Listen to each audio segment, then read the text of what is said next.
And this update was sponsored by My Patriot Supply. Guys, My Patriot Supply has brought back their 25% discount on their 3-month emergency food supply. And to get the deal, you have to go to preparewithnyprepper.com, and the link is in the description below this video. And this 3-month emergency food supply has a 25-year shelf life and includes over 2,000 calories per day. All of this food is stored within 6 rugged, water-resistant buckets, and free shipping is included. And My Patriot Supply is also doing a 30% discount on the Vesta self-powered indoor space heater and stove. With this thing, you can safely heat and cook indoors. You don't have to worry about carbon monoxide poisoning. You don't have to worry about burning your house down. It uses special canned heat, and it comes with 24 cans. Each can will last you 6 hours and can warm up a room of 200 square feet. So to get the deal, also go to preparewithnyprepper.com.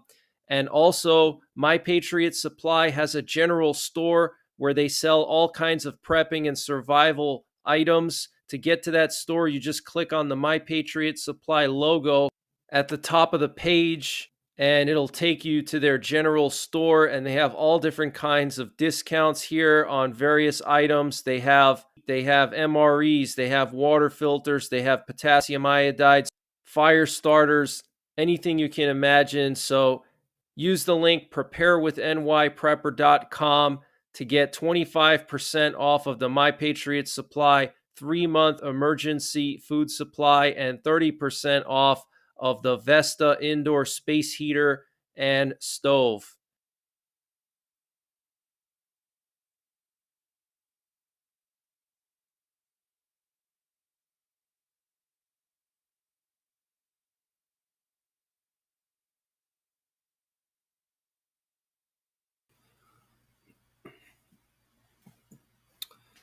What's going on, guys? Let me know if you can hear me. Let me know if you can see me.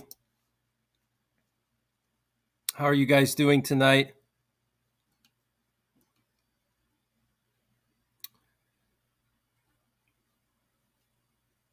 What's going on, Rodney Middleton, Mama of 6, Ross Snyderman, all the mods, Joe Romanino, Angela Dunn, Lee Billy. So we have some major breaking news coming in. Let me just put it up on the screen here. One moment, please.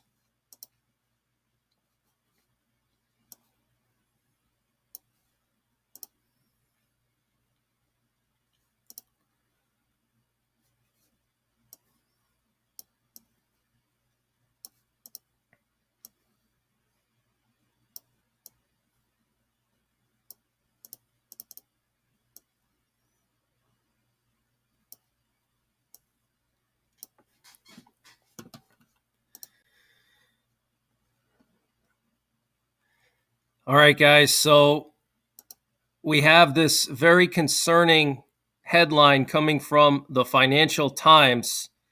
And it says here, Israel asks embassies if they are equipped for security escalation. Request for information on generators and sat phones, those are satellite phones, comes amid fears Israel-Hamas war could spiral into a broader conflict. Israel's foreign ministry has written to diplomatic missions in the country to ask if they have backup generators and satellite phones in case of a security escalation amid fears its war with Hamas could spiral into a broader conflict. Okay, and they also mentioned that there could be power outages. In a message to the heads of diplomatic missions in Israel dated January 22nd, so that's Monday, and seen by the Financial Times, the foreign ministry said it was collecting information in preparation for a possible security escalation that may result in power outages. Wow, guys, that is just absolutely huge. Okay, so I don't know if this is related to Israel going after Hezbollah. But this is very, very serious, guys. Okay. So let me just continue on here. It asked whether the diplomatic missions possessed generators and how long they would run on a full tank of fuel. It also asked missions whether they had satellite phones, and if so, to test them by contacting the Israeli Foreign Ministry. Diplomats in Israel are most concerned about the situation on its shared border with Lebanon, where cross-border fire between Israeli forces and the Iran-backed Hezbollah, one of the world's most heavily armed non-state actors, has escalated in recent weeks. Blah, blah, blah, blah, blah. In an attempt to prevent the hostilities from erupting into a full-blown war, U.S. officials have been trying to broker a compromise that could involve Hezbollah withdrawing its forces about 10 kilometers from the border, while the number of official Lebanese troops near the border would increase. However, people involved in the talks told Financial Times last week that negotiations were still in their early stages and that significant obstacles remained to any deal being reached. With one warning, diplomacy and war are in a tight race, and we're not sure which one is going to win. Wow. Okay. So this is just absolutely huge. The January 22nd message from Israel's foreign ministry divided diplomats, with some speculating that it might be an attempt to encourage countries with relations with Lebanon to put pressure on Beirut to reach a deal with Israel to de-escalate tensions on the northern border. If you really think there's going to be an escalation, you would ask more than these two questions, said one diplomat. However, others said they doubted the communication was meant to spur diplomats into pressuring Lebanon. For sure, it's unusual. It's not something you see every day, but I don't think it's right to read too much into it, said another diplomat. If Israel wants us to speak to Lebanon, normally they tell us. They are straightforward. Israel's foreign ministry did not immediately respond to a request for comment. So this is just absolutely very, very concerning, guys. Okay. It's just spiraling out of control. Okay. Just like, I predicted months ago when this whole thing started in the Middle East. I told you guys that, this would happen. So I'm just going to read to you some important excerpts again from this article. Okay. So Israel asked all embassies in Israel if they are equipped for a security escalation. They requested information on generators and satellite phones, and they told all the different embassies there to make sure that they are ready to prepare for are ready for power outages. Okay. And they asked these embassies how much fuel their generators had. Okay. How many gallons they had, and so on and so forth. So this is really, really serious, guys. This is, I don't know how much more serious it can get, but this is just absolutely insane what's going on. So I have some more breaking news. Just give me 1 minute here.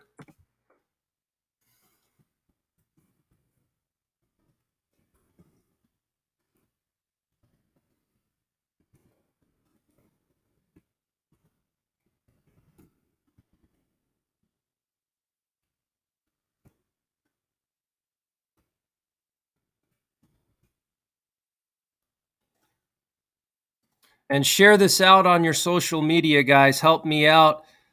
Share this out on your social media. Post this to your Twitter. Share this on your Facebook. Share it with your family, your friends. And I appreciate all you guys, all your support, all your comments. Thank you guys so much. I know sometimes I don't respond to your comments. I apologize. It's just very hard for me to respond to every comment sometimes and still have time to give you guys the latest breaking news. So if I don't respond to your comments, just don't take it personal. It's nothing really personal or that I'm not interested in responding. It's just there's just not enough hours in the day with everything going on right now. So maybe one day I'll hire someone to just respond to comments for me. But for now, this is what I'm a one-man show. So I do everything. I research by myself. I record all the videos. Everything is done by me, so it's a lot of work.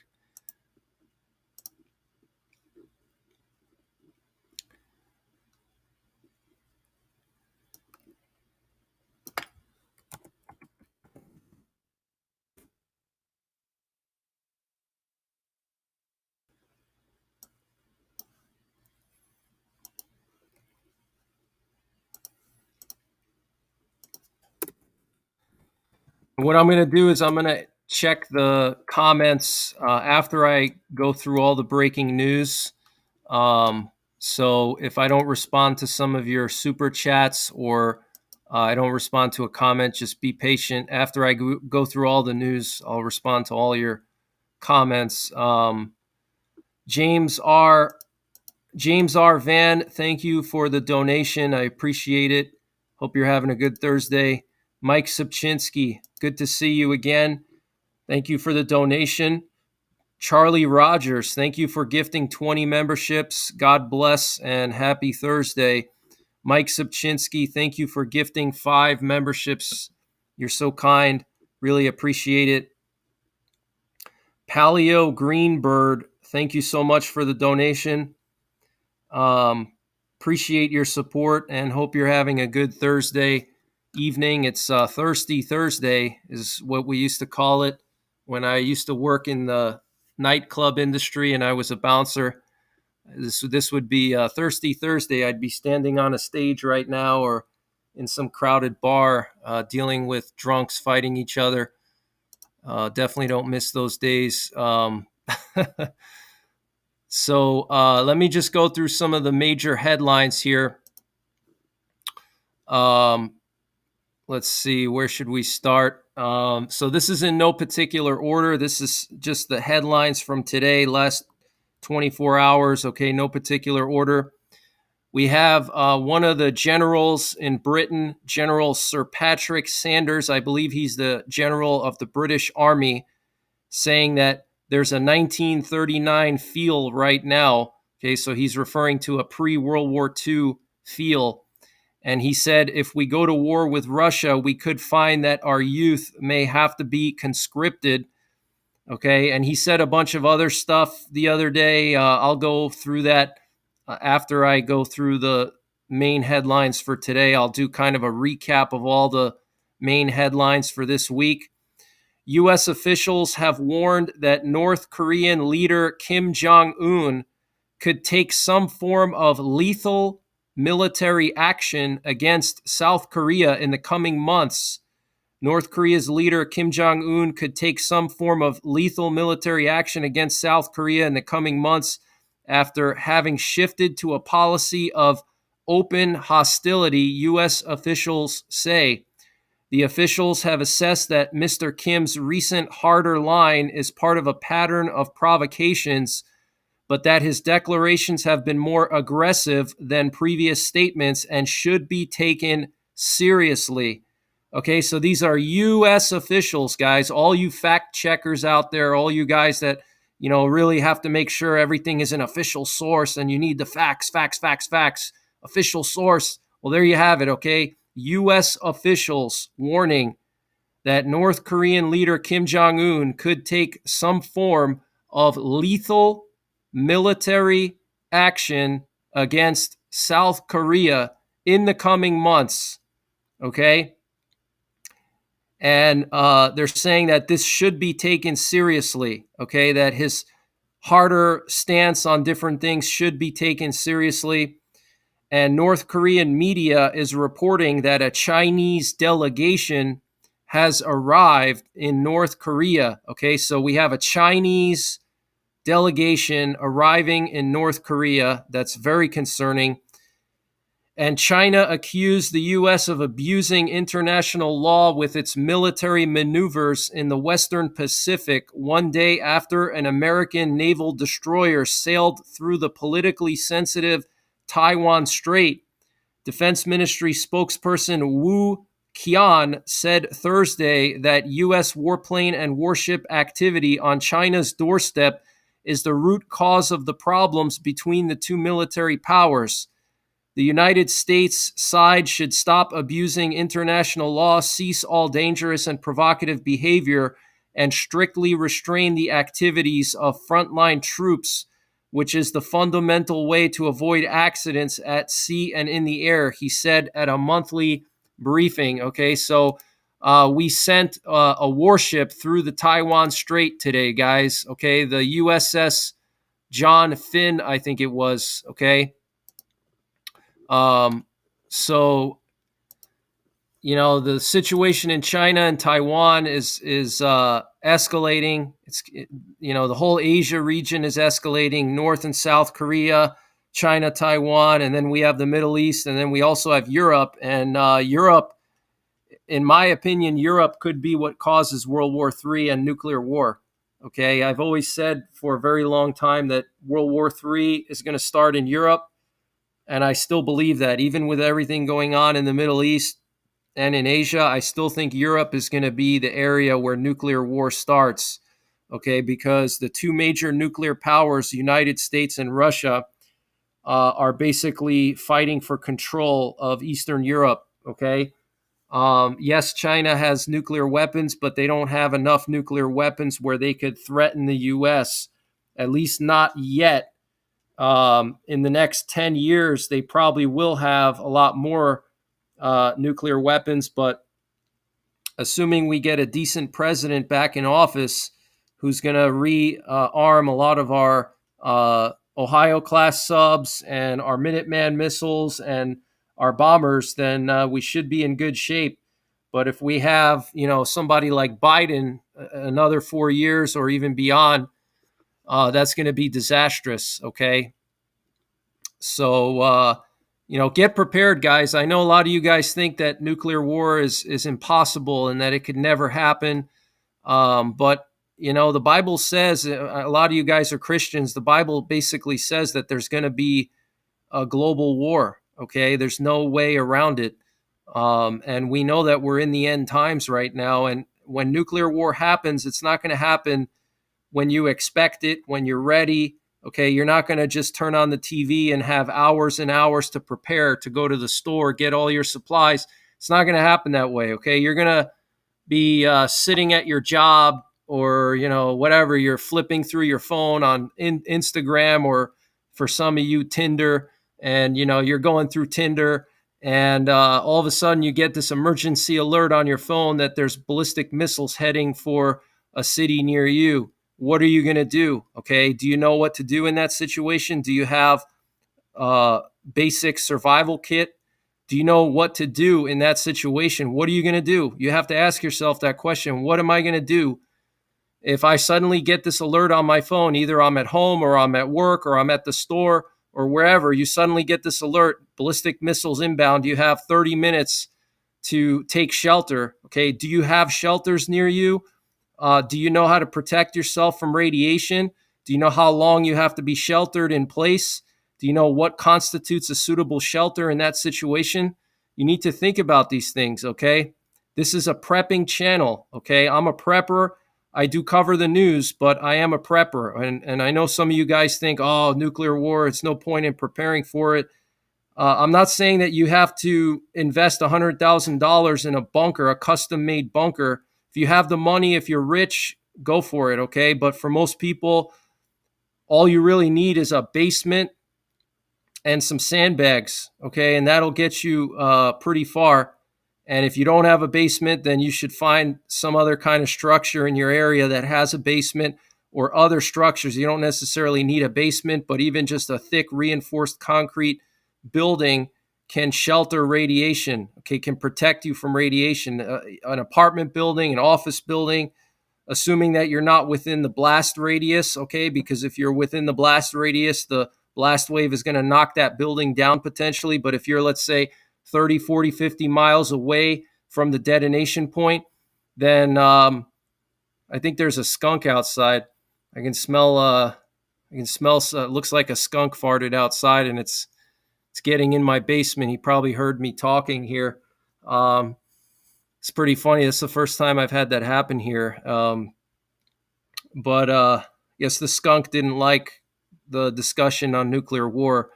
But anyway, I've talked about this in my nuclear war survival videos. I have like 50 nuclear war survival videos, so I'm not going to go through everything now. Check that out. I have a whole playlist on it. Okay, but just think about, what are you going to do? Okay, what's your plan? Do you know what to do? Okay, do you know how to protect yourself from radiation? Because for most people, radiation is going to be the big thing in a nuclear war. Okay, and nuclear war may not happen the way you think, like this apocalyptic, cataclysmic event where, there's no sunlight for 5 years and there's radioactive cannibals walking around. You have to separate reality from Hollywood, okay? We really don't know how it would play out. It may not be a full-scale launch. It could be a few missiles, sent to, let's say, Europe, and then vice versa, and then eventually tensions cool down, okay? And one side or both sides realize, okay, we don't want to launch 1,000 warheads. We launched 5 or 10. Let's just call it a day, okay? It could happen like that. Putin could lob a few missiles into NATO just to see how NATO would respond, or to kind of show NATO that he's not afraid. And that's one of my biggest fears. My biggest fear is that Putin potentially this year, I'm thinking he's going to do this year while Biden is still in office, because he knows Biden is afraid and Biden is weak and he's not going to respond. But I think what he's going to do is he's going to strike with conventional weapons, various targets within NATO with conventional missiles like cruise missiles or Iskander missiles.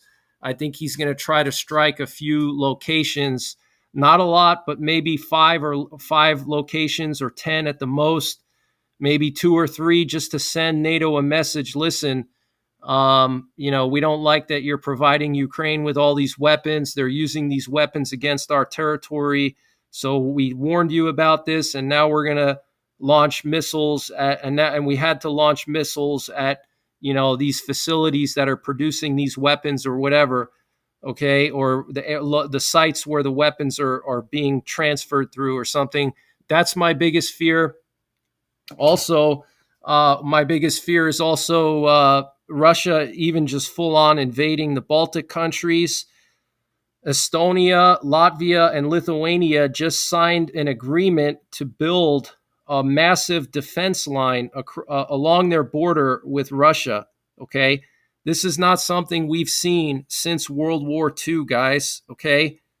And Estonia in particular said they were going to build 600 bunkers along their border with Russia. Estonia's border with Russia is 201 miles long.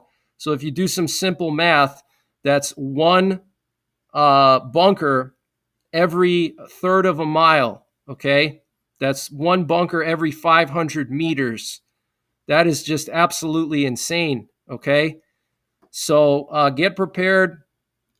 Things are spiraling out of control. And then also here in the U.S., the situation in Texas, I mean, that's just a whole nother topic that you could spend hours talking about. A lot of people have been asking me to cover that.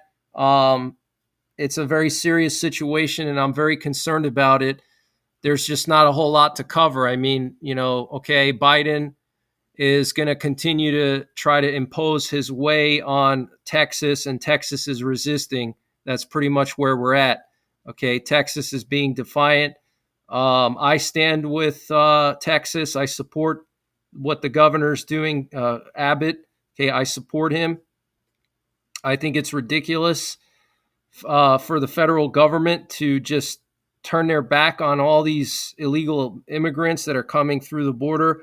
A lot of them are drug dealers, drug smugglers, criminals. I mean, you do have a small percentage of just, people trying to, flee and make a better living, but a lot of them are also drug dealers, drug smugglers. So it is a big problem.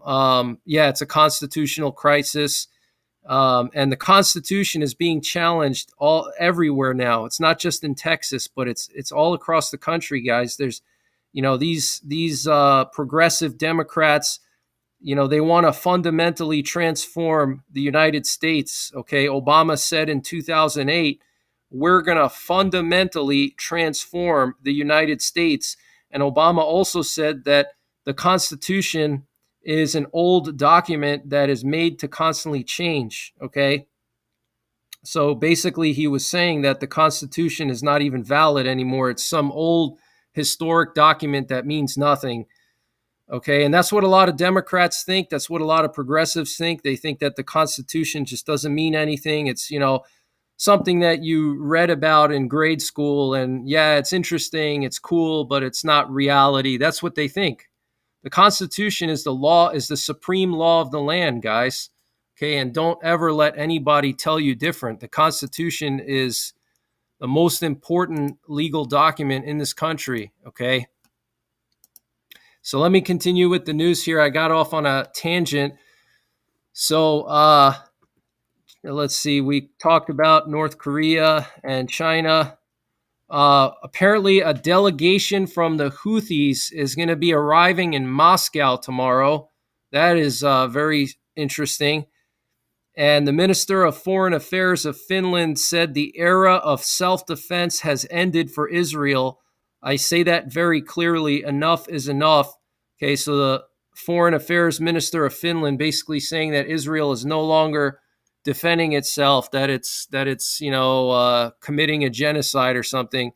Absolutely crazy, guys. Everybody's turning on Israel, and that is biblical. Okay, the Bible says in the end times, everybody's going to turn on Christians. Everybody's going to turn on Jews. We're seeing that happening right now. Even if you turn on, a lot of the popular TV shows on Netflix and all these other, streaming services, they make fun of Christians. They make fun of Catholics. They make fun of, people who go to church. They make like a joke out of it. I mean, there's just so many of these different shows now. And that's how it starts, okay? And it's going to progressively get worse and worse to the point where they're going to arrest you for being a Christian and even execute you, okay? I'm not saying that's going to happen tomorrow or next week, but that's what the Bible says, okay? I have a subscriber here that sent me an email, and he said that he lives 35 miles east of Atlanta, Georgia, and around 11:15 a.m. on January 22nd, 2024, so that's Monday, I saw something I never witnessed before in my area. 3 military Chinooks with refueling rods flew over my house. They were flying in formation. Wow, the sound and visual, it was an awesome experience. Anyways, they were on a 330 degrees north heading, which would take them to the east side of Atlanta if they didn't change course. They were flying very low and didn't show up on ADS-B or flight radar, so I couldn't track them. So these Chinooks had their transponders turned off. I have lived here just over 15 years and never once saw a Chinook fly over. I have seen Blackhawks in the area, but never a Chinook, and 3 of them to boot. Okay, and I'm getting multiple emails from people across the country. Almost every day I get an email from someone telling me that they're seeing all kinds of military activity in their area that they've never seen before. I mean, if I were to just estimate how many emails I've gotten since this war in Gaza started, I would say probably over 100 emails, maybe 200 emails from people across the country saying that they've seen, unusual military activity in their area. So the U.S. military is on high alert, guys, okay? We have this massive NATO exercise, and part of that NATO exercise, the first part of that exercise is they're going to practice moving equipment from the U.S. to Europe, okay? That's going to be the beginning of the exercise. The part 1 is going to be the U.S. practicing getting, tanks and troops and fuel and ammo over across the pond, okay, thousands of miles across the Atlantic Ocean, and getting it there fast and deploying it, and just a massive logistics exercise. And then part 2 is going to be the actual training. Okay, so this could be part of that exercise, which personally I don't believe it's an exercise. I think it's just a forward deployment of forces. Okay, they're calling it an exercise, just like Russia right before they invaded Ukraine. They said, yeah, we're doing an exercise. Don't be hysterical. We're allowed to move our troops inside of our borders. We're just doing an exercise. And then sure enough, they invaded. I'm not saying NATO's going to invade Russia, but I'm saying that Russia could be planning to invade NATO. And so NATO is panicking now. They're scrambling, and they're trying to deploy all these forces to the eastern flank of NATO because they know something is about to go down. And remember, a couple of days ago or last week, I can't remember, that German military document that was leaked out, and apparently the German military has intelligence that Russia is going to invade this coming fall and into early next year during the transition period between presidents. Okay. And I think that's very possible. I think it's very possible. And, you got to put yourself psychologically in Putin's mind.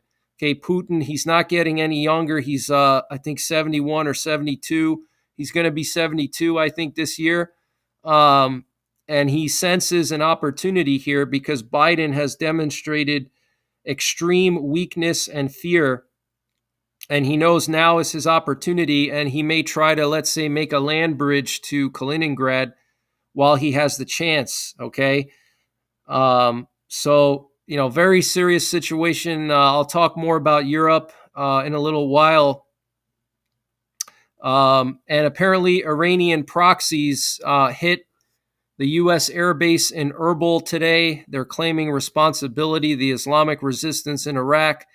And a huge military contract was signed between Israel and America today. Israeli media reports that this contract was signed in D.C.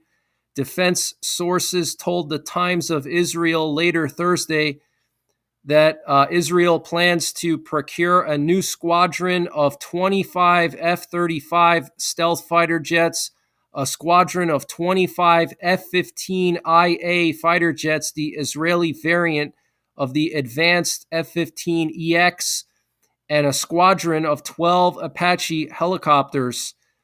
Okay, so, this is a pretty serious purchase by Israel, okay? And 25 F-35s, 25 of the newer F-15s, and 12 Apaches. So that's pretty serious. They're definitely planning or preparing for some kind of an escalation, either with Hezbollah or more likely with Iran.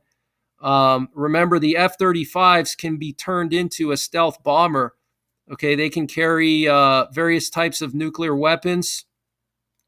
And if necessary, Israel could use those F-35s with nuclear gravity bombs or nuclear-tipped cruise missiles that they can launch from the F-35. And the F-15, the F-15 is now one of the primary fighter jets for delivering tactical nukes in the U.S. Air Force. Okay, the F-15 Strike Eagle, its primary mission now, because the F-15 was replaced by the F-16. So they use the F-15 for strike missions, deep strike missions. And right now their main job is for the NATO nuclear mission, okay, for delivering tactical nukes. So that's pretty serious. And the directors of Mossad and the CIA will meet with Qatar's prime minister in Europe in the next few days to discuss a temporary ceasefire in the Gaza Strip and the release of some of the detainees. Two officials briefed on the meeting said Thursday.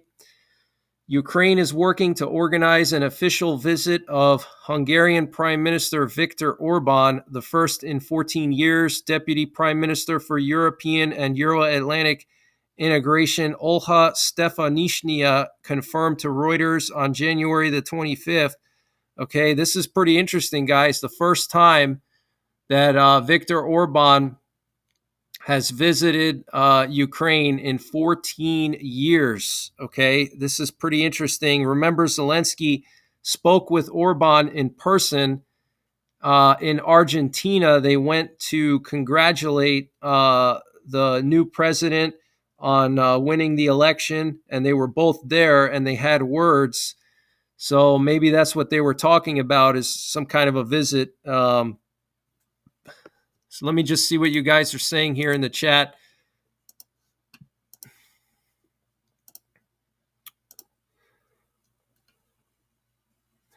Rodney Middleton, thank you so much for the donation. Hey, Greg, are you going to show the gift I sent you? Yes, I'm definitely going to show it. I just have to figure out how I'm going to do that. But yes, I can definitely do that. And thank you so much for sending that to me. And, if you have any contact information that I can share out with people if they're interested in getting a gift like that, let me know. Send me an email. Kevin Kraus, thank you so much for the donation. Happy Thursday.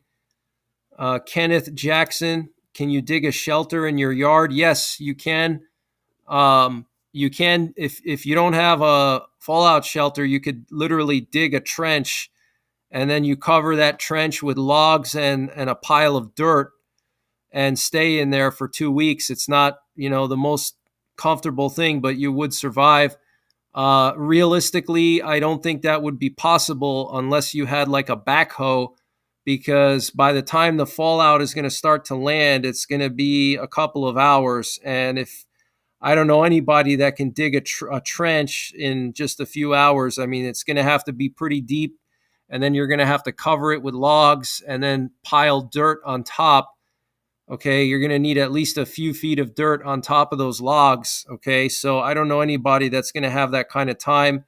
Not to mention roots and stones that are probably under the ground, that you're going to have to dig through. So you could do that, but it's just not practical. It's not realistic. Your best bet is find a basement or find a building or structure that has reinforced concrete or brick, or even like a large warehouse or Walmart or big box store. That's another option. A mall. Okay, a mall is a great option as well. I've done a video on how you can find a fallout shelter in a mall. Okay, I've done a video on it in my nuclear war survival playlist. If you go in there, there's a video on it. A lot of malls, first of all, malls are made of solid material. Okay, they have to withstand wind, and they're heavy, so they have to be sturdy. So they're usually made of some thick concrete. And on top of that, usually a lot of malls have these access tunnels for all the stores. For the employees of the different stores, they don't go in through the front door. They have this back entrance, and there's like a giant tunnel that connects all the stores. And that giant tunnel is usually there's usually like thick, solid cinder blocks all around. And that's an excellent option right there. Okay, you can just go in there, bring some food. You need at least 2 weeks of food and water, some protection, and you're good to go. Just wait it out. Bring some card games, some board games, and you're good to go. Prepper Tribe, how's it going, man? Good to see you. Thank you for gifting 10 memberships. That's really nice of you. Really appreciate it, man. Light Source Engraving, I got to get back in touch with you. Thank you for gifting 10 memberships. I really appreciate that. Hope you're having a good Thursday. And Christopher Napier, thank you for gifting 10 memberships. So let me see, what other news do I have here for you guys? Apparently, Russia is sending a military contingent to a West African country. Apparently, it's the name of this country is called Burkina Faso. I've never even heard of this country before. And apparently, a Russian military contingent landed there in the capital of Ouagadougou. I don't know if I'm saying that right or not. But the Russians are sending troops into West Africa, which is really interesting. And Pennsylvania Republicans have filed a lawsuit alleging that Biden and the current governor violated the U.S. Constitution when they passed legislation loosening restrictions for voting, including automatic voter registration at DMVs, which automatically registered anyone who got a driver license in the state unless they opted out. So very interesting. We'll have to see what happens with that. If hopefully it'll go through in time before the election. So let me just show you guys some stuff here. Let's see. So in case you missed my breaking news updates this week, we have the Russian dead hand system that was activated. Okay. If you don't know what the Russian dead hand system is, or perimeter, it was made in the USSR, and it's basically an auto-launching computer that basically can auto-launch the Russian nuclear arsenal if it detects that there's nuclear blasts within Russian territory and that the Russian military high command has been wiped out. This computer can basically auto-launch all of Russia's nuclear weapons, and this was initially created because Russia was afraid of an American preemptive strike that would try to take out the Soviet leadership. And if America basically launched a preemptive strike from, let's say, submarines, because we have really good submarines, we could get close to Russia and we could launch missiles that could land in Moscow with under 15 minutes. And if we were to take out the Soviet leadership, then they wouldn't be able to launch a retaliatory strike. So they created this computer system that would basically, first thing it would do is detect if there's any nuclear blasts on Russian soil. And the way that it does that is it's nobody knows exactly, the details of it, but basically there's some kind of sensors like seismic sensors, air pressure sensors, radiation sensors, potentially also like thermal sensors and even sound sensors, and the computer takes all that information and it determines if the information is what you would expect from a nuclear blast. And then if the computer determines that it was a nuclear blast, then the computer checks to see if the Russian high command is still alive. And there's different ways that it does that. But supposedly, if there's no retaliatory strike launched within an hour, or if the perimeter system is not deactivated within an hour, it auto launches all the nuclear weapons at predetermined targets. Okay. So it's pretty impressive. I will say it's pretty impressive. And so this thing was turned on Monday. And the way the system works is that it lies in a semi-dormant state until there's some kind of crisis in the world. And then they turn it on. And when they turned it on, there was this weird ticking noise heard on multiple frequencies worldwide. Okay, amateur radio enthusiasts heard this strange ticking noise on multiple frequencies. And a lot of these people said that they haven't heard this since 1991, when the Soviet Union and the Warsaw Pact fell apart. So, Putin is going to Kaliningrad right now. He's actually in Kaliningrad right now. And I find that to be very interesting that he would suddenly go to Kaliningrad at the same time that NATO decides to kick off their massive quote unquote exercise, which, like I said, is really just a forward deployment of troops into Eastern Europe. Putin suddenly going to Kaliningrad. This thing turns on. The Baltic countries building that defense line, Estonia putting in 600 bunkers. You have to look at what's going on and connect the dots, okay? Connect the dots and you'll see that this is a buildup for some kind of a war between Russia and NATO, in my opinion. So let me just play this for you. This is the dead hand system being turned on earlier this week. Hopefully you guys can hear that. It's a little quiet.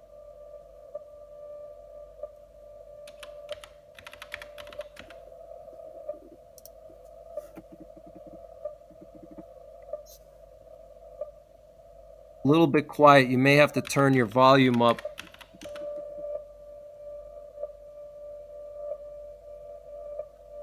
You can hear like this ticking noise.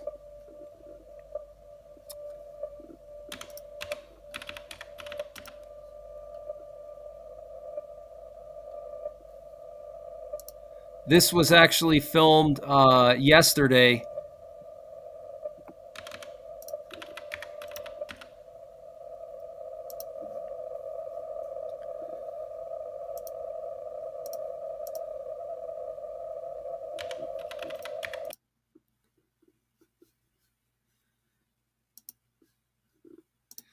Let me actually play this one for you. This one's a little better. This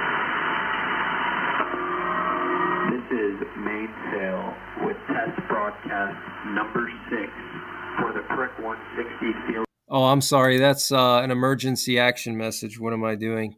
That's an emergency action message that was coming through. Let me see. Where was that original one? Wrong one. Let's see. Here it is.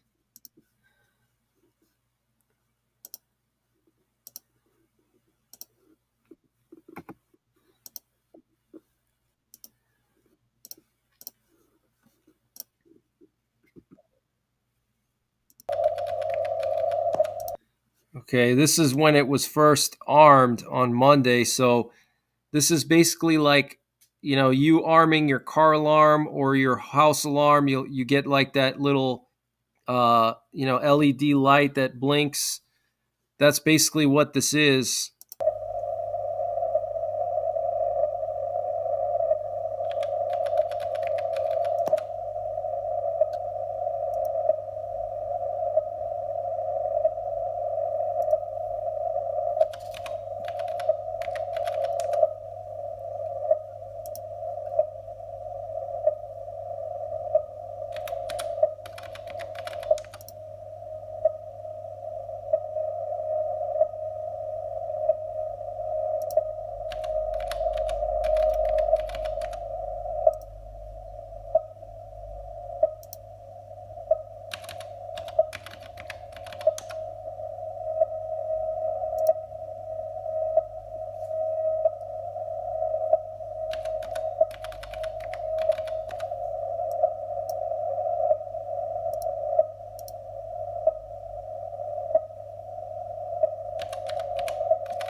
Yeah, everybody keeps saying that this is the Russian woodpecker. This is not the Russian woodpecker. This is something else. This is completely different from the Russian woodpecker.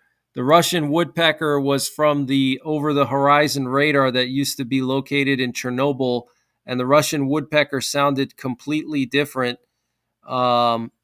This is totally different than the Russian woodpecker. The Russian woodpecker doesn't exist anymore. They took down those old over the horizon radars.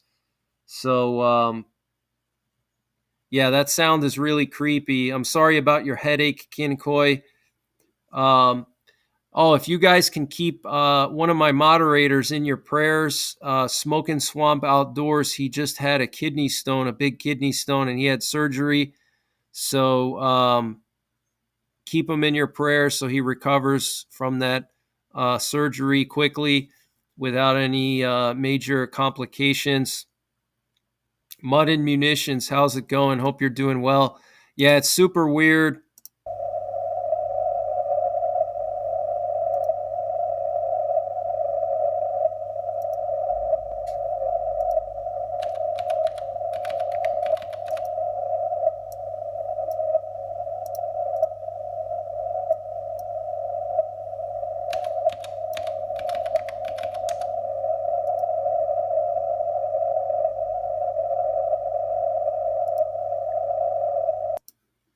So get prepared, guys. Things are really escalating. Like I said, I do anticipate Russia to invade the Baltics, potentially launch missiles into NATO this year. I think it's going to happen this year, potentially this spring when NATO does this exercise, but I wouldn't be surprised if it happens in the summer or in the fall. But if, let's say, Trump or Nikki Haley win the election, I would say that it's like a 95%, 99% chance that Putin is going to do something, because he knows that Nikki Haley or Trump are going to be a lot tougher on him than Biden. Okay. And he's going to know that his window of opportunity is going to be closing. Okay. So he's going to do something before they get in power. Okay. Before the transition of power occurs. So I would say the risk of Russia invading NATO or launching missiles into NATO goes up a lot more if Biden does not get reelected. Okay. Because right now things are good for Putin. If Biden gets reelected, there's no need for him to escalate anything or do anything, crazy, because why jeopardize, some kind of escalation or whatever, because he knows Biden is predictable. He's weak. He's afraid. He's not really doing much. He's just giving Ukraine the bare minimum to barely survive. So for Putin, it's predictable. And if it continues like that, eventually Russia will win and achieve their goals. But if Trump or Nikki Haley get elected, that throws a big wild card into your planning if you're Vladimir Putin, because you just don't know how they're going to be. Okay. Is Trump going to move troops into Poland like he did a few years back? Okay. Under Trump, they built like 5 bases in Poland and they deployed like several thousand troops on permanent rotations. Okay. Is Trump going to do something like that? Is he going to, just threaten Putin more and say, listen, if you do anything crazy, we're going to retaliate in kind, like those stray missiles that landed into Poland. There's a reason why Putin did not invade Ukraine when Trump was in office. There's a reason for that. Okay. And I personally believe Putin was afraid that Trump might do something, and he figured in his calculations that it just wasn't worth the risk. Okay. And if Trump gets elected or Nikki Haley, there's a big unknown. Okay. And if you're Putin, you may figure, you know what, now's the time to just do it. Let's take the gloves off. Let's just do it, So we have to be prepared for that, guys. And we currently have a nuke sniffer plane, a WC-135 Constant Phoenix, that was in the air. It took off from Offutt Air Base, and it actually got aerially refueled. And it appears to be landing at Ellsworth Air Force Base now, near Rapid City. That's where the B-1s are. So we also have a U.S. Navy drone patrolling the East Coast near Chincoteague, near Wallops Island. This is where they have the space facility. I don't know if they're doing a space launch or something. Usually when they do the space launches, they launch the rockets. They have this drone out here all night long. So pretty interesting there. And this was earlier in the evening. We had 2 nuclear war command and control planes in the air.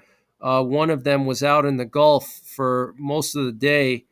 So, our nuclear forces are on high alert, guys. I know people hate it when I say that, but it's true. Okay. I'm sorry that the truth scares you. That's not my problem. That's your problem. Okay. If the truth scares you, and you have to call everybody who tells the truth a fearmonger, that's your problem. Okay. You need to conquer your fear. You need to grow up. Okay. Life is not always, going to be sunshine and rainbows. Okay. We haven't had a world war in almost 100 years. That's unprecedented. Okay. The U.S. has not been involved in a major war in decades. Okay. I'm not talking about, Iraq or Desert Storm or Grenada or, even Vietnam. I mean, Korea was really the last major war we were involved in. That's a long time. That's unprecedented. Okay, so we are living in unprecedented peace, and it's not going to last forever, guys. Okay, so that's why you need to be prepared, because the house of cards is going to come crashing down very soon. Not to mention our economy. I mean, our economy is just on the verge of collapsing. Yet the stock market is at record highs. It just doesn't make any sense. So, all these, Wall Street bankers are taking everybody's money right before the crash. They're getting rich off of the hardworking people putting money in their 401ks, and then when everything comes crumbling down, they make a huge profit and you lose your retirement. It happened in 2008. It could happen again. We haven't had a big economic recession in a while either. Okay, so things are just not looking good all around. And I'm sorry if I sound too negative. I'm not trying to ruin your Thursday night, but I'm just telling you the truth of what's going on. And here we have this U.S. Navy P-8 Poseidon that was patrolling off the coast of Kaliningrad. And this is where Putin is right now. He's in Kaliningrad right now. And you have this sub-hunter that was patrolling right off the coast. And this was earlier today.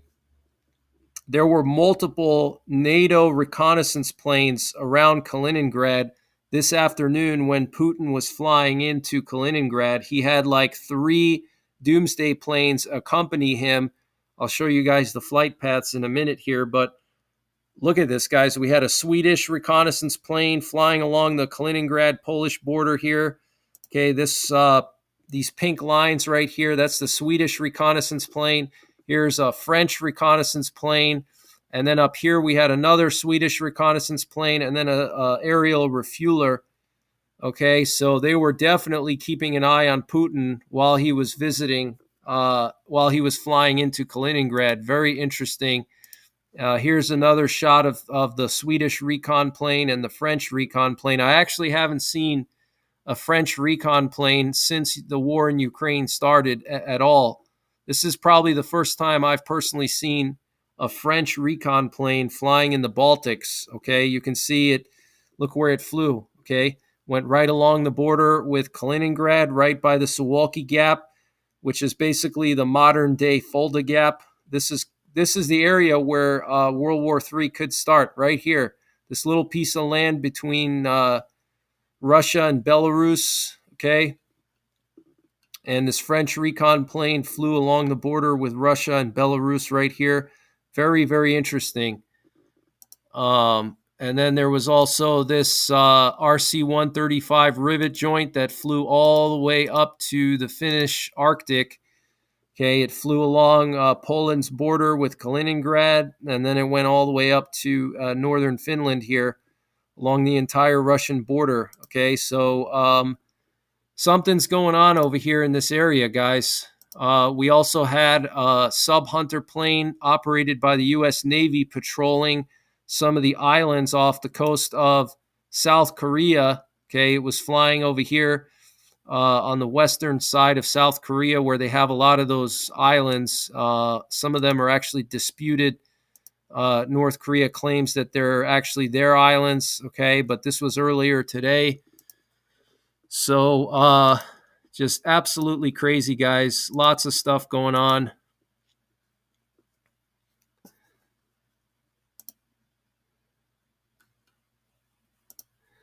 Thank you, K. Paul, for moderating tonight. I appreciate you. I hope you're doing well.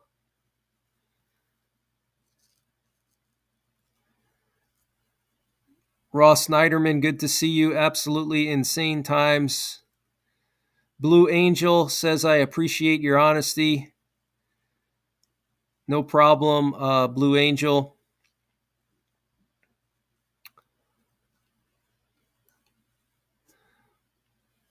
Thank you guys for all your support. I appreciate it. Thank you very, very much.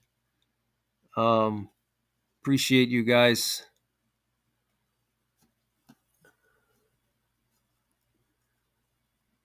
Putin's place of birth is, I believe, in St. Petersburg, not Kaliningrad, but I could be wrong. I'll have to double check. He was born and raised in St. Petersburg, which is also on the Baltic Sea, but no, I don't think he was born in Kaliningrad, although I could be wrong. I don't know.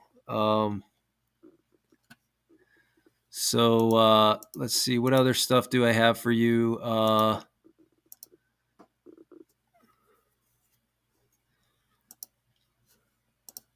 Here's some pictures of the bunkers that Estonia is going to be building along their border with Russia.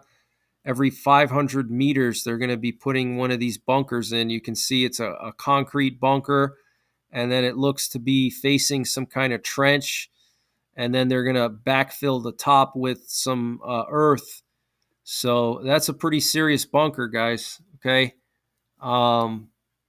Again, we haven't seen that in I don't know how many years. What is the last time we've seen countries building bunkers and trench lines and defense lines? The Maginot Line in World War II was built by the French, and then Hitler went around the Maginot Line. He went through Belgium.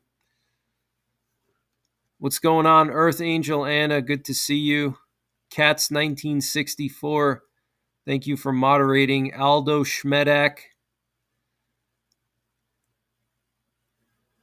Lorna says you're still here. Glad to see that you're still here.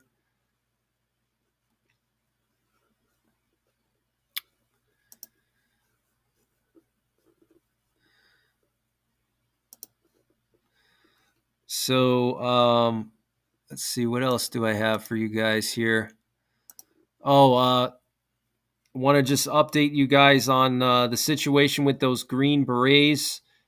So I have received information from other people confirming that the Green Berets have deployed to somewhere there, or that they are deploying to the Middle East. Looks like here we have flight paths over North Carolina showing multiple C-17s and C-130s landing at Fort Bragg.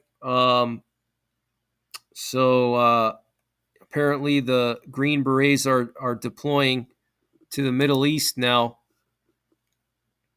And the Turkish president met with the Iranian president today. Here's a picture of them.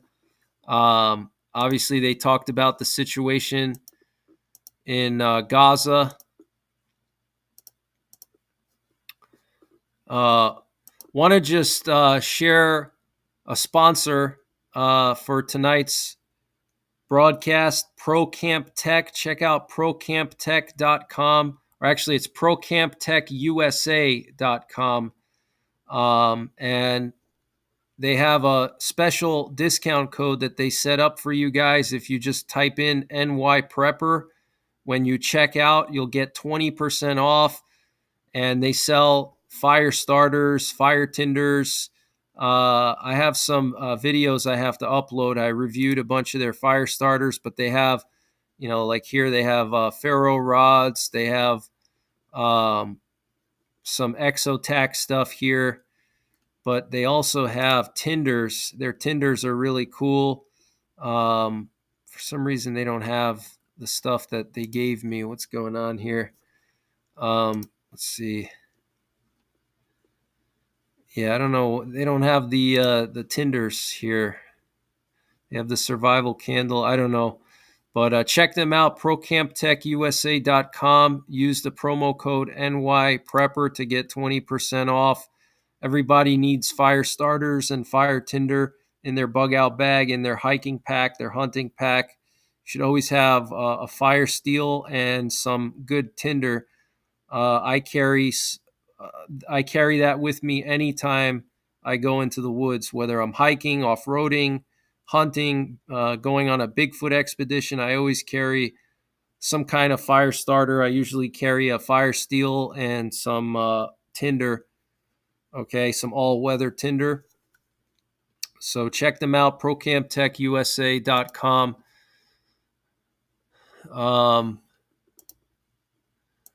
see here. There was a big buzz earlier this week about this British general who said that Britain needs to be prepared to fight a land war. So I want to just read a little bit more to you about that.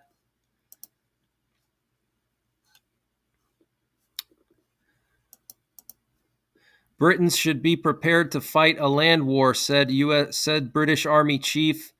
This is coming from the Insider paper. British citizens should be prepared to fight in a potential land war, the highest-ranking Army officer, General Patrick Sanders, said on Wednesday. Okay, the highest-ranking Army officer in the British military, saying British citizens need to be prepared to fight in a potential land war. Okay, the chief of the general staff said any conflict would need to be a whole-of-nation undertaking and that citizens should be trained and equipped to be in a state of readiness. The general's remarks come after the UK Defence Ministry said last year that it would cut overall numbers in the UK's professional army from 82,000 to 73,000 by 2025. Taking preparatory steps to enable placing our societies on a war footing when needed are now not merely desirable but essential, Sanders said in a speech at an armored vehicles conference in southwest London. Within the next 3 years, it must be credible to talk of a British army of 120,000 folding in our reserve and strategic reserve. Sanders, who steps down later this year, said the UK could not rely on its navy and air power, arguing that we must be able to credibly fight and win wars on land. UK allies were already doing so, he said. Our friends in Eastern and Northern Europe who feel the proximity of the Russian threat more acutely are already acting prudently, laying the foundations for national mobilization. Ukraine brutally illustrates that regular armies start wars and citizen armies win them. Last week, the chair of NATO's military committee, Admiral Rob Bauer, said civilians in member states should be prepared for a potential future war with Russia. A large number of civilians would have to be called up if conflict accelerates in Europe, he added. Earlier this month, UK Defense Secretary Grant Shapps said that the UK wants to increase defense spending from 2.1% to 2.5% of GDP. In a speech last week, the minister said that the world was moving from a post-war to a pre-war world. Wow, guys. That's the British defense minister saying that.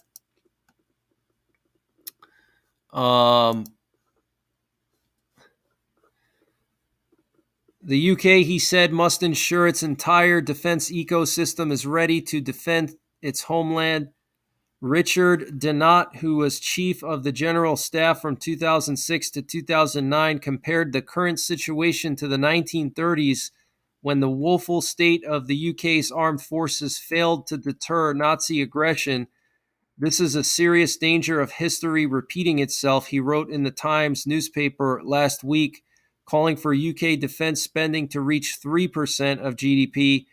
If our armed forces are not strong enough to deter future aggression from Moscow or Beijing, it will not be a small war to contend with, but a major war.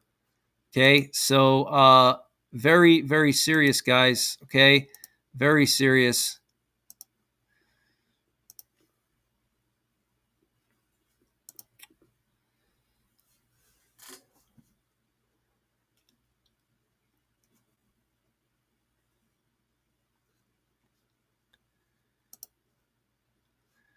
NATO to hold biggest drills since Cold War with 90,000 troops. Okay, this is reported by Reuters. NATO is launching its largest exercise since the Cold War, rehearsing how U.S. troops could reinforce European allies in countries bordering Russia and on the alliance's eastern flank if a conflict were to flare up with a near-peer adversary. Some 90,000 troops are due to join the Steadfast Defender 2024 drills that will run through May, the alliance's top commander Chris Cavoli said on Thursday. 90,000 troops, guys. That's insane. That's the biggest exercise since 1988, okay? And again, I don't believe this is an exercise. It's just a forward deployment. More than 50 ships from aircraft carriers to destroyers will take part, as well as more than 80 fighter jets, helicopters, and drones, and at least 1,100 combat vehicles, including 133 tanks, 533 infantry fighting vehicles, NATO said.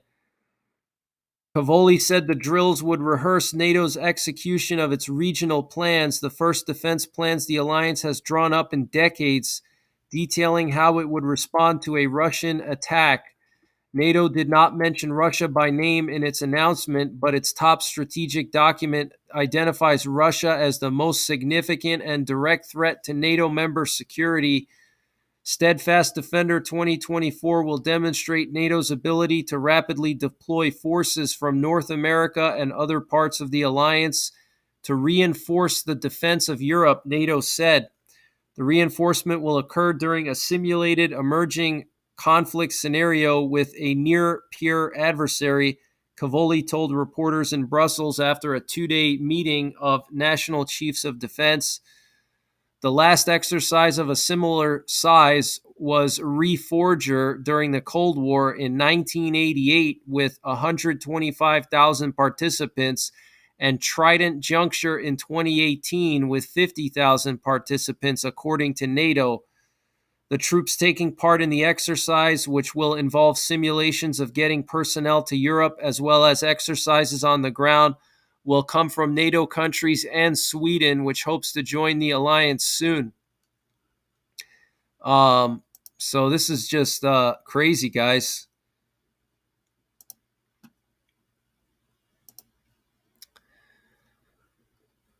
Allies signed off on the regional plans at their 2023 Vilnius summit, ending a long era in which NATO had seen no need for large-scale defense plans as Western countries fought smaller wars in Afghanistan and Iraq and felt certain post-Soviet Russia no longer posed an existential threat.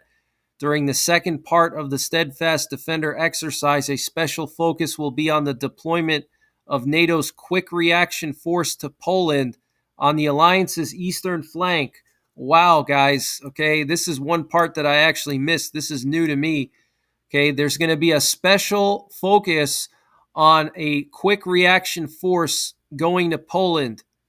That is very concerning. Okay, that's where the Suwalki Gap is. Okay, Suwalki Gap. That's how you say it in Polish. Okay, this is very, very serious. Other major locations of the drills will be the Baltic states, which are seen at most risk from a potential Russian attack, Germany, a hub for incoming reinforcements, and countries on the fringes of the alliance, such as Norway and Romania. So this is very, very serious, guys. Very serious. Okay, get prepared. Things are just really escalating.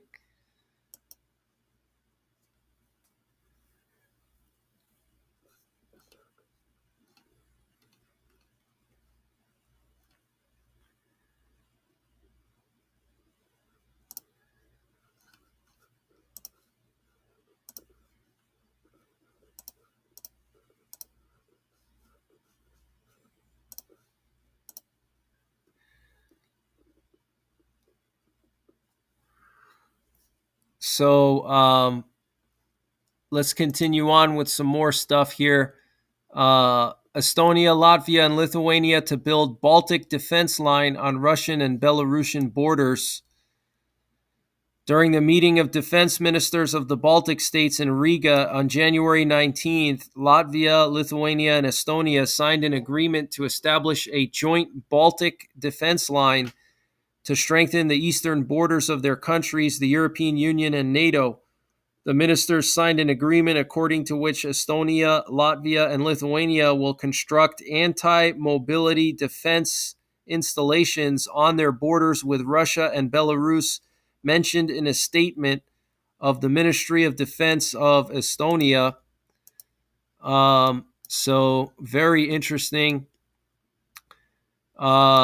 To build the anti-mobility defensive installations is a carefully considered and thought out project. the need of which stems from the current security situation. Russia's war in Ukraine has shown that, in addition to equipment, ammunition, and manpower, physical defensive installations on the border are also needed to defend Estonia from the first meter. Hanno Pevkur, Minister of Defense of Estonia, said, "We are undertaking this effort so that the people of Estonia can feel safe, but if the slightest risk emerged, we would be ready for various developments more promptly." Estonia has already announced plans to construct around 600 defensive bunkers along its border, so similar measures might be expected to be among those planned in Latvia and Lithuania. Okay, so potentially Latvia and Lithuania are also going to build hundreds and hundreds of bunkers. Okay, I mean, that is just huge, huge news, guys. Kaido Titus, advisor to the Deputy Secretary General at the Ministry of Defense for Defense Readiness, said the ministry has been dealing with the issue since the second half of 2023. Okay, so they've already been building stuff in Estonia since the second half of 2023. The joint Baltic defense line remains conceptual at the moment, with little detail given about exactly what it will involve. More detailed short-term and long-term plans are due to be submitted to the Latvian government at the end of the month. Latvian Defense Minister Andris Spruds promised, "We will establish the Baltic defense line to defend NATO's eastern flank and deny freedom of movement for our adversaries," Spruds said on Twitter. Okay, so here's a picture of them. Okay, this is the what is this? Latvian defense minister and the, I think, Estonian and Lithuanian defense ministers. Okay, all meeting together here.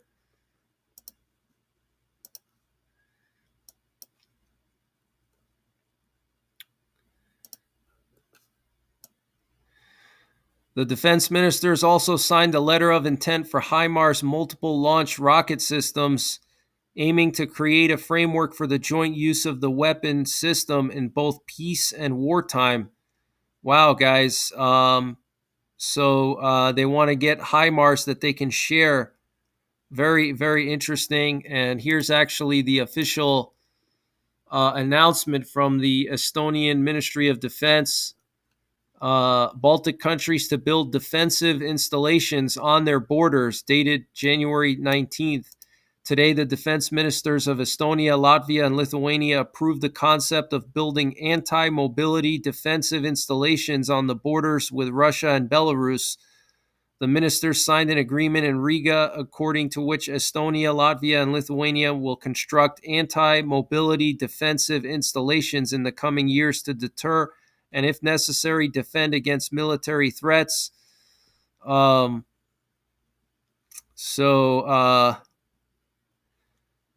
Very interesting. It says here that in peacetime, no explosives, cutting wires, or other obstacles are placed on the border of Estonia. Instead, a network of bunkers, support points, and distribution lines is established. So they're going to build a whole bunch of bunkers, guys. It's pretty crazy. Pretty crazy stuff.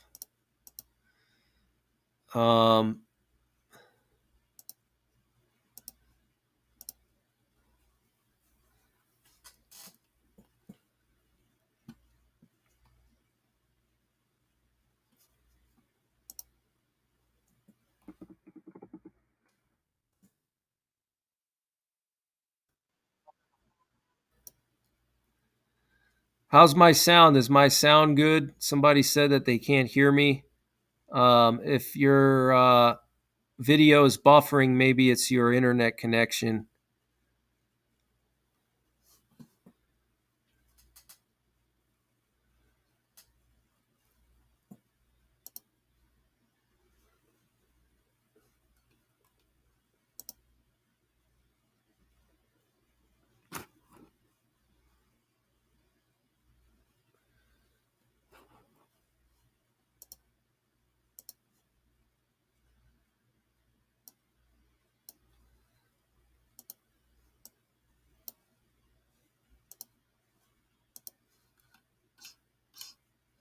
Okay, the sound is good. Okay, perfect. Okay. Um, thank you. Thank you for verifying that. So looks like Taiwan is beginning their extended 1-year conscription. This is being reported by Reuters. Taiwan begins extended 1-year conscription in response to China threat. Very interesting. The first batch of new recruits began serving their 1-year compulsory military service in Taiwan on Thursday after the conscription period was extended from 4 months due to government concerns about China's rising military threat. President Tsai Ing-wen announced the extension in late 2022. China has ramped up military, diplomatic, and economic pressure on Taiwan to assert its sovereignty claims, including almost daily Chinese Air Force missions near the island over the past 4 years. At a recruitment center in central Taiwan's Taichung, a group of young men gathered in the morning cold to be inducted as dogs checked their bags for drugs and barbers shaved their heads before changing into army fatigues. It is our shared responsibility to adjust the structure of the military and improve combat power. It is also a foundation for us to strengthen our military power, Officer Lien Chi-wei told reporters. Taiwan's army said in a statement that it expected a total of 670 conscripts to join in the first batch under the newly extended scheme. In the face of a complex international environment, it is our first priority to build the strong will to resist the enemy, it said. The extension of compulsory service to 1 year will not only enhance immediate combat effectiveness, but will also improve the quality of reserve personnel, strengthen mobilization energy, and enhance the overall combat effectiveness of national defense. Tsai has described the previous military system, including training reservists, as inefficient and insufficient to cope with China's rising military threat, especially if it launched a rapid attack on the island. Conscripts will undergo more intense training, including shooting exercises, combat instruction used by U.S. forces, and operating more powerful weapons, including Stinger anti-aircraft missiles and anti-tank missiles, according to previously announced plans.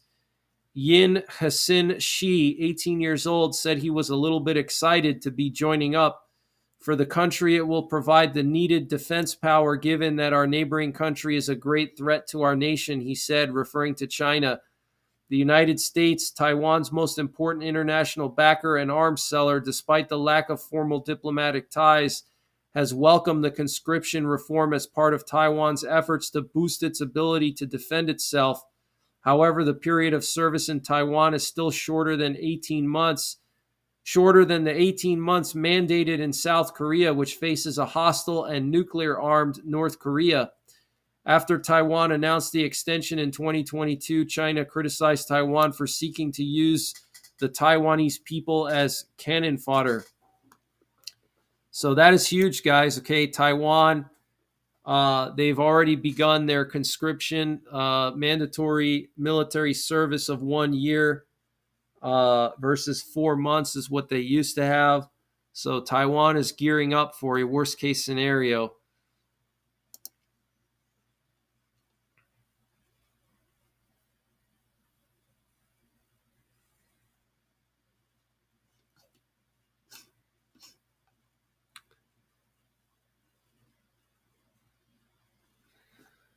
Mr. B says, thanks, Greg, for the update. I get up at 3 in the morning for your news as I am in South Africa. Oh, wow. 3 in the morning.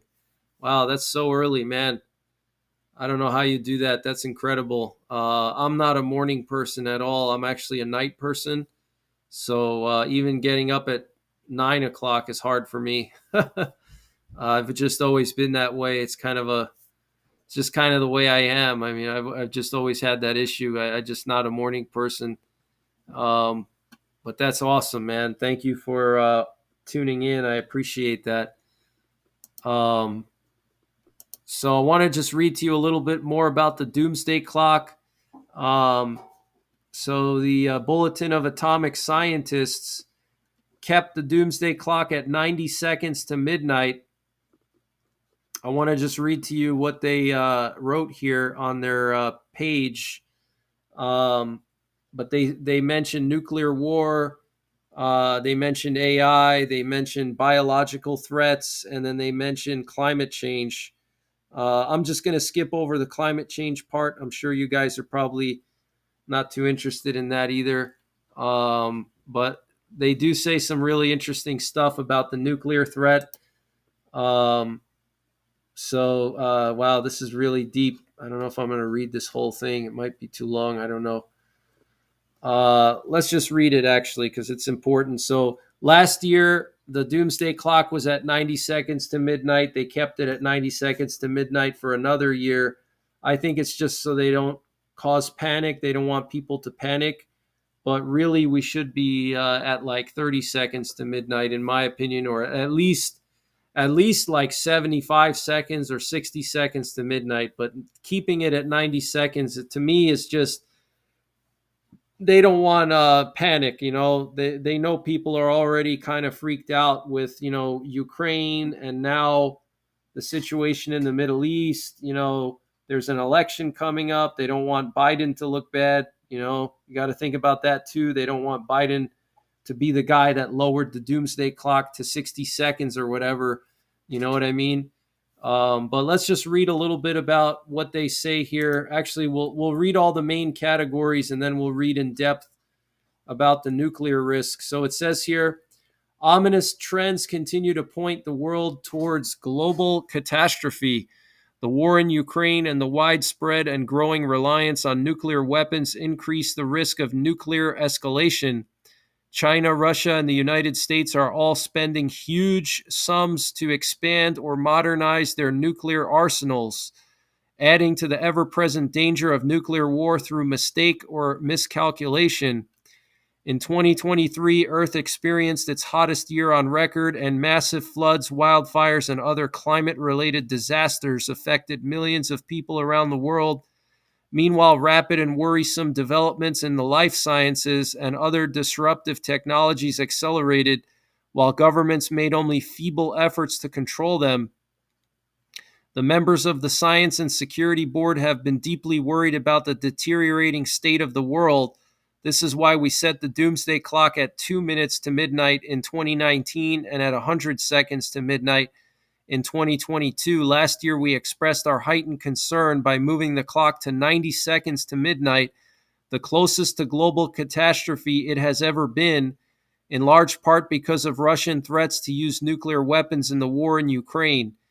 Today, we once again set the doomsday clock at 90 seconds to midnight because humanity continues to face an unprecedented level of danger. Our decision should not be taken as a sign that the international security situation has eased.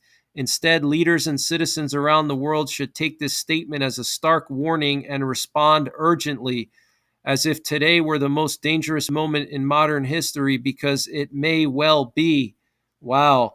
But the world can be made safer. The clock can move away from midnight, as we wrote last year.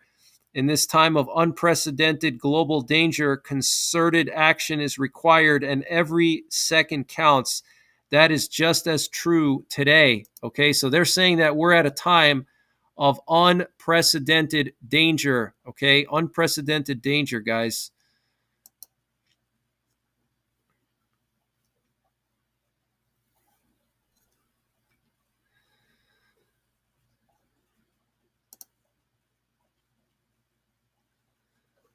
So let me continue on here. The many dimensions of nuclear threat. A durable end to Russia's war in Ukraine seems distant, and the use of nuclear weapons by Russia in that conflict remains a serious possibility. In February 2023, Russian President Vladimir Putin announced his decision to suspend the New START treaty.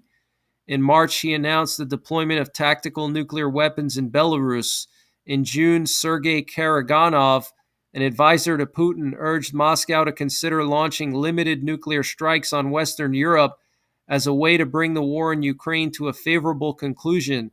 In October, Russia's State Duma voted to withdraw Moscow's ratification of the Comprehensive Nuclear Test Ban Treaty as the U.S. Senate continued to refuse even to debate ratification. Nuclear spending programs in the three largest nuclear powers, China, Russia, and the United States, threaten to trigger a three-way nuclear arms race as the world's arms control architecture collapses. Russia and China are expanding their nuclear capabilities, and pressure mounts in Washington for the United States to respond in kind. So they're saying a three-way nuclear arms race. Meanwhile, other potential nuclear crises fester. Iran continues to enrich uranium to close to weapons grade while stonewalling the IAEA on key issues. Efforts to reinstate an Iran nuclear deal appear unlikely to succeed, and North Korea continues building nuclear weapons and long-range missiles. Nuclear expansion in Pakistan and India continues without pause or restraint, and the war in Gaza between Israel and Hamas has the potential to escalate into a wider Middle Eastern conflict that could pose unpredictable threats regionally and globally. Wow, guys. So it's interesting. They put the nuclear risk as the first risk. That's the biggest one for them. Okay. They have nuclear risk at the top, they have climate change at the second, biological threats third, and then disruptive technologies as the last one, which is AI. But they have nuclear risk as the number one threat. The revolution in life sciences and associated technologies continued to expand in scope last year, including especially the increased sophistication and efficiency of genetic engineering technologies. We highlight one issue of special concern: the convergence of emerging artificial intelligence tools and biological technologies may radically empower individuals to misuse biology. Wow, guys. So that makes a lot of sense. You have genetic engineering plus artificial intelligence. I mean, you combine the two together, and that's a recipe for disaster. As if artificial intelligence and genetic engineering are not bad enough in and of themselves, but you put them together, and that's even more scarier. In October, U.S. President Joe Biden signed an executive order on safe, secure, and trustworthy AI that calls for protection against the risks of using AI to engineer dangerous biological materials by developing strong new standards for biological synthesis screening. Though a useful step, the order is not legally binding. The concern is that large language models enable individuals who otherwise lack sufficient know-how to identify, acquire, and deploy biological agents that would harm large numbers of humans, animals, plants, and other elements of the environment. Reinvigorated efforts this past year in the U.S. to revise and strengthen oversight of risky life science research are useful, but much more is needed. So they're concerned that somebody's going to use AI to make some biological agent that could be released on the earth, or some genetically engineer something using an AI algorithm, or whatever. And that's definitely very possible. And then they mentioned the dangers of AI.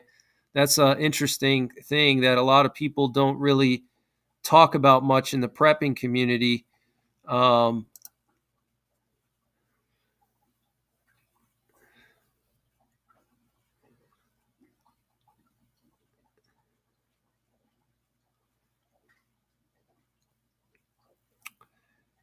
Yeah, I wish I could talk about the new disease that everybody's talking about, but I can't do that here on this platform. But I'm very aware of it. Trust me. Um, I don't know if some of you guys who were with me when the whole pandemic started, but I was basically warning people before it happened. I was telling people that lockdowns are coming. I was right on top of that. That was going back to, when was that? 2019.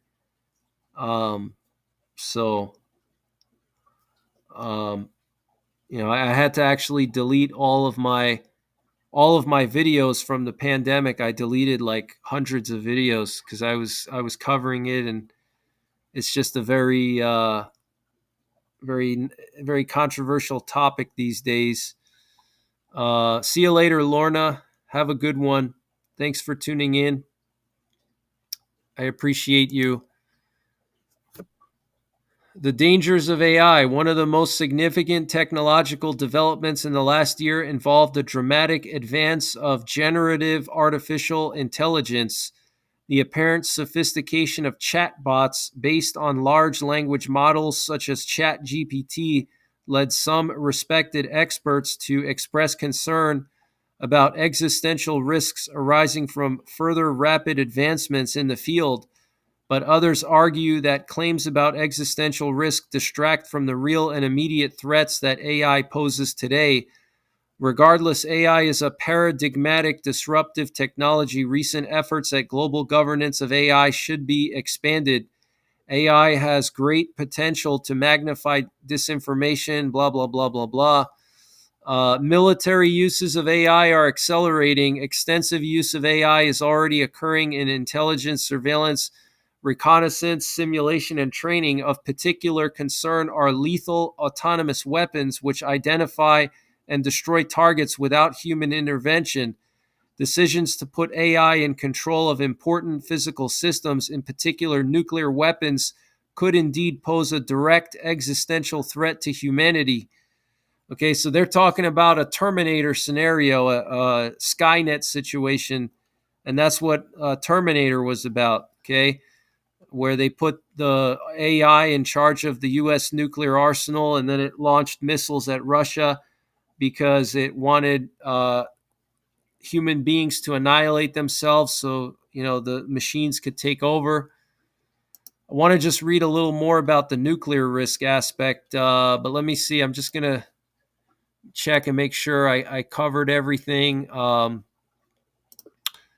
here we have this footage here of that plane that went down in Russia. Everybody's saying that Ukraine shot their own plane down full of Ukrainian POWs. I personally don't believe that for several reasons. Number one, so the Russian government is saying that, oh yeah, Ukraine shot it down. Anytime something happens, it's always they blame Ukraine. Even when the Kakhovka Dam, they were blaming Ukraine. Anything that happens, they blame Ukraine for it. Okay, it's just total insanity. Okay, you have to look at the facts and you have to think logically. What would Ukraine have to gain by taking down a plane full of prisoners of war? It doesn't make any sense. Even if there were missiles on that plane, how would Ukraine even know that there were missiles on that plane? Why would they risk shooting down a plane that could have civilians on it? If they're not 100% sure that there's missiles, there's no way of them telling that, oh yeah, there's missiles on this plane. They don't know. How are they going to know? Can they see through the plane? Do they have X-ray vision like Superman? Did they fly up next to it and look through the plane and say, oh yeah, there's missiles there, we better take it down? They have no idea. All they see is on their radar. They see this cross section. It looks like a plane. They don't know what's on that plane. Prisoners, missiles, they have no idea. Why would they just decide to take it down? It makes zero sense, okay? It's just a lot of these fanatics, that are pushing this whole idea, these pro-Russia fanatics, like Redacted and all these other guys, it's just defend Russia at all costs, all the time. It's Russia's perfect, Ukraine is evil. Meanwhile, Russia is the one that invaded Ukraine, destroyed their cities, caused millions of people to leave Ukraine and move to other parts of Europe. And it's always Ukraine. Ukraine is evil. Ukraine is bad. Ukraine is corrupt. What about Russia? What about Putin? Okay, what about, Russia is the country where communism started. Okay, communism did not start in Europe. It did not start in Ukraine. It started in Russia. Okay, so if we're scrutinizing anyone, it should be Putin and his entourage, not, this country, Ukraine, which is like 1% the size of Russia, poses no threat to Russia. They don't have nuclear weapons. They don't have an air force. Okay, what could Ukraine possibly do to Russia? Okay, they're not the United States. They're not China. They don't have a big military at all. It's just absolutely insane. But this video shows a missile exploding in midair. You can see this cloud of smoke here, and then you can see another cloud of smoke where the plane crashed. And this happened in Belgorod in Russia. Okay, so that's the big story now. Everybody's talking about it. Um, you know, so I'm sure I offended a few people by my opinions, but I'm allowed to share my opinions. Okay, you don't have to agree with them, but that's just my opinion.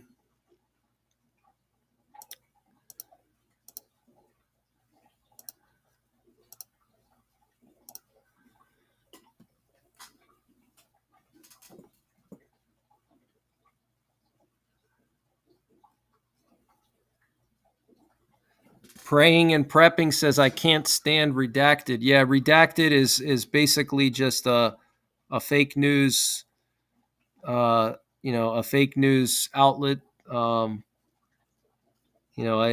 Everything they say is basically like it's like they work for the Kremlin. Essentially, they put out just everything they say is just defend the Kremlin at all costs, defend Russia at all costs, even when they're wrong, defend them. Look, I'm not saying that Ukraine is perfect. Okay, I'm not saying that Ukraine hasn't made mistakes. No country is perfect. Nobody is perfect. But these people that defend Russia and support Russia in this war, they think that Russia is just perfect, that they can never do wrong. And it's always Ukraine. Ukraine is bad. They're the ones that are doing this. Just think about it. Why would Ukraine do all these things? They're going to shoot a plane down that has their own people on it. I mean, it just makes zero sense.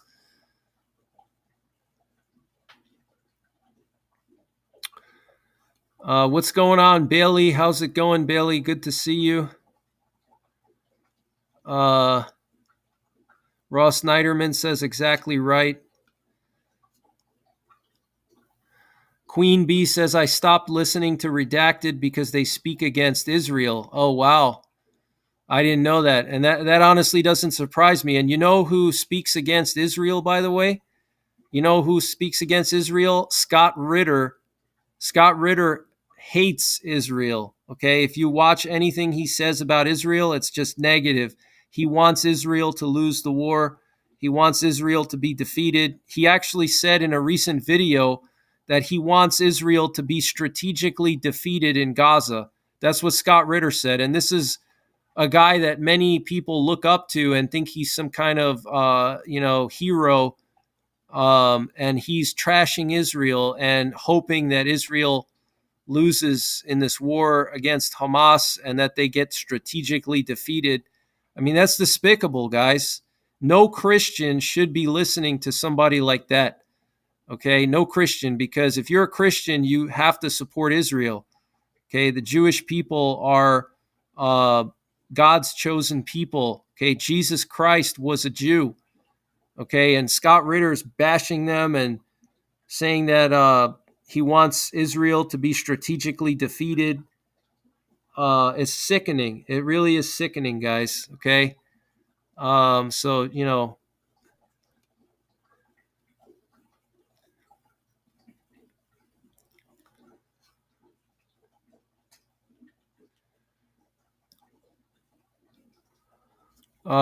Craig says Zelensky is persecuting Christians. How is he persecuting Christians? Give me an example of how Zelensky's persecuting Christians. That's a strong allegation. I have not seen any evidence that Zelensky's persecuting Christians. It's actually Russia is the one that's launching missiles at Orthodox churches and synagogues in Ukraine. Okay, there were probably dozens and dozens of Orthodox churches that have been hit by Russian missiles, and also Jewish synagogues. They hit that Jewish cemetery or monument in Kiev that one time. I mean, they directly hit that thing. Okay, so if anybody's persecuting Christians, it's probably in Ukraine. It's Russia, not the Ukrainian government. I mean, I haven't I mean, I could be wrong. I don't know. I haven't heard of any persecution going on, but I don't know. Anyway, Ukrainian parliament votes to ban Orthodox Church. That's fake news. The Ukrainian parliament did not ban the Orthodox Church. That's BS and fake news, okay? They wanted to ban the Russian Orthodox Church because they're affiliated with Putin. Okay, the Russian Orthodox Church is basically, an arm of the Russian government. So they wanted to ban that church that is basically involved with the Russian intelligence service, the FSB. Okay, they're basically spying on Ukrainian citizens. Okay, and they're working for Putin. So they wanted to ban that church, but no, they did not ban the Orthodox Church. That is ridiculous. Okay, that is ridiculous, and that's fake news. Okay, and you have all these different people out there spewing out fake news all the time. Okay, just because it suits their narrative.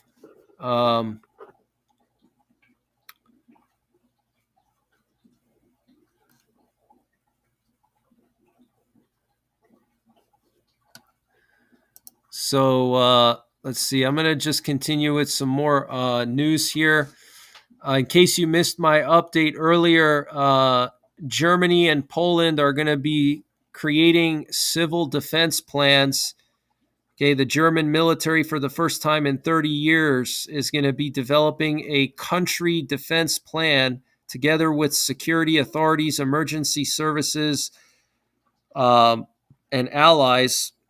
And the Polish deputy prime minister said we need to prepare a law on civil defense. He explained that it is about preparing shelters, appropriate crisis management, volunteers, and first aid skills.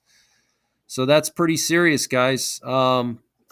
See, what other stuff did I want to share with you? The situation in the Red Sea is not getting any better. The Houthis are not backing down even after multiple operations by the U.S. and allied forces. So I expect that situation to continue to escalate. Kate of Buckingham, good to see you. I hope you're doing well. Kate of Buckingham says, that's right, the chosen people.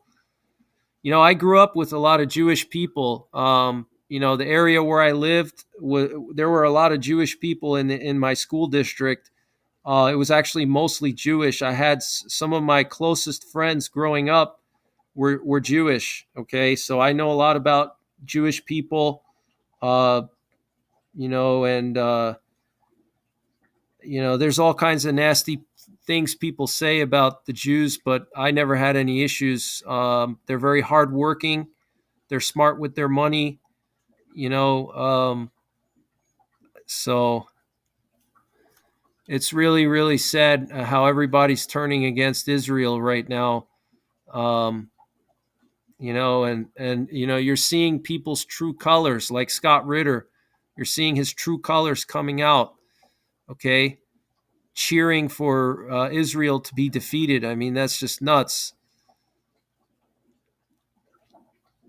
Slava Ukraini, what's going on? Appreciate you clarifying the Russian Orthodox Church issue. Yeah, it has nothing to do with banning Orthodox Christianity from Ukraine. It was that one of the Orthodox churches is affiliated with Russian intelligence. So yeah, they're going to ban that, okay, because they don't want, Russian agents in Ukraine that are spying on Ukrainian citizens, giving information to the FSB. Okay, so yeah, that's legitimate.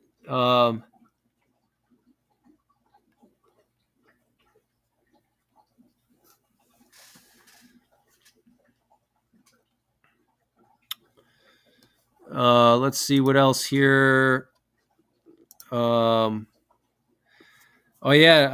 Korea tested some cruise missiles the other day, and apparently those cruise missiles could be nuclear armed.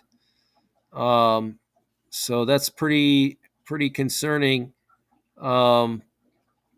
And then last week, they tested a nuclear-capable underwater drone or torpedo. So North Korea is really ramping up their weapons production. They tested a solid-fueled ICBM last month. They tested a medium-range missile with a hypersonic glide vehicle. They tested a nuclear-capable underwater drone. They launched a new spy satellite. They just tested some cruise missiles. They built another nuclear reactor for the purposes of making more weapons-grade uranium. So, North Korea is definitely one to watch in the coming weeks and months. I think North Korea might make their move this year. I think they're going to make their move, and I think they're going to do it simultaneously when Russia makes their move on the Baltics. I think it's going to happen all at the same time. I think we're going to see Russia invade Estonia, and then at the same time, we're going to see North Korea attack South Korea somehow.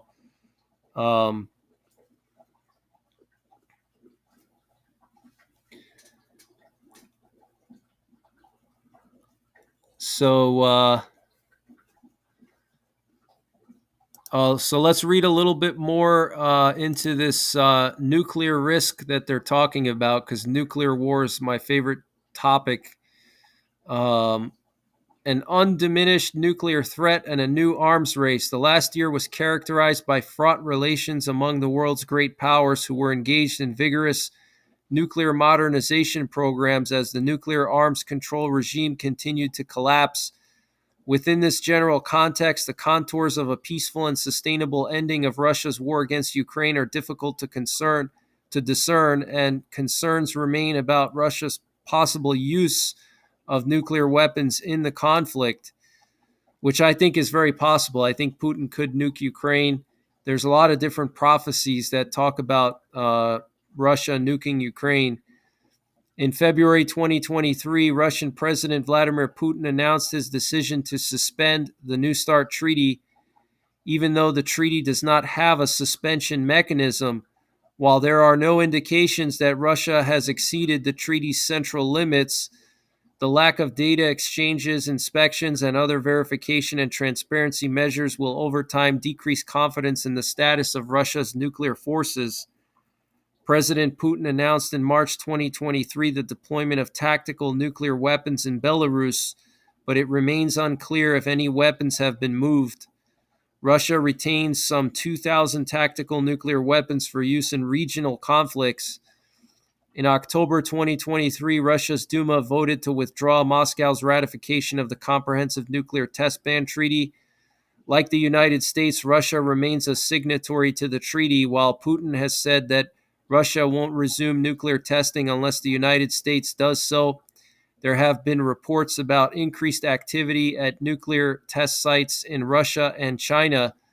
These developments are happening at a time when many nuclear weapon states are engaged in extensive modernization and expansion programs. The United States and China are on the verge of a major nuclear arms race. One significant development in the United States is the debate of whether the U.S. nuclear arsenal may have to increase over the next decade to counter China's expansion. The argument for an expanding U.S. nuclear arsenal was articulated recently in a consensus report by the bipartisan Congressional Commission on the Strategic Posture of the United States, which argued that the United States and its allies must be ready to deter and defeat both Russia and China simultaneously. The report recommended fully and urgently executing the U.S. nuclear modernization. Recent history suggests that there will be tremendous pressure to further expand the U.S. nuclear arsenal to compensate for the perceived deterrence gap with China, even if there is evidence that more nuclear weapons would actually diminish stability and hence long-term U.S. security. Other nuclear crises continue to fester. U.S. government officials have acknowledged that the U.S. does not currently prioritize talks on a return to some form of the Iran nuclear deal. Given all the other domestic strife inside Iran and the support that Iran has given to Russia and Ukraine, because the nuclear agreement remains in limbo, international monitors are increasingly unable to capture data on Iran's nuclear efforts. This is a particularly worrisome development given the escalating war in Israel and Gaza, which raises the possibility of a wider conflict in the Middle East. Iran now has the means to rapidly produce the fissile material for a small number of nuclear weapons within weeks of a decision to do so. Okay. Mud and Munitions, have a good one. Thanks for tuning in. And I got to catch up with you, man. I hope you're doing well. Thanks for tuning in.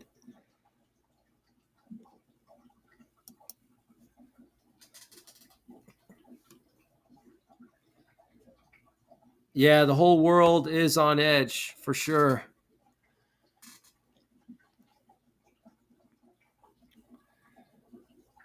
Trump mentioned 2 times that Iran is 30 days from having nukes during rallies, which means they have nukes. Yep, pretty much. Thanks to all the moderators for staying up. Earth Angel Anna, Ross Snyderman, Aldo, KL. Thank you guys for staying up. I know it's a long one tonight.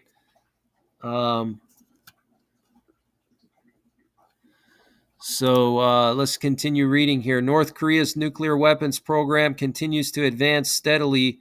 In March 2023, North Korea released a number of photographs showing a row of warheads, Hwasan-31, of a new and smaller type, which could be deployable on shorter-range missiles.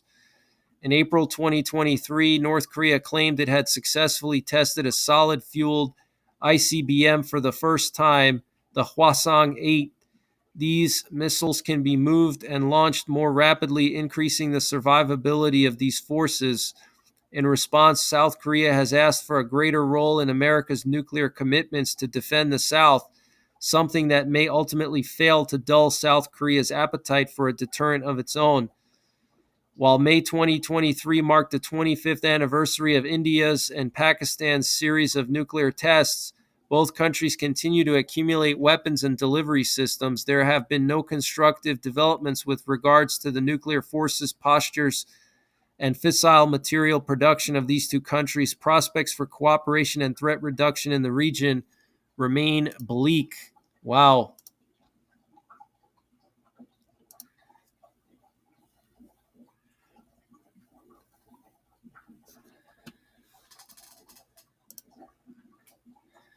Thank you, Nick It Off. Nick It Off, thank you for the donation. I appreciate what you do, Greg. Your info and opinions are valuable to me. We love you, Greg. Thank you, Nick It Off.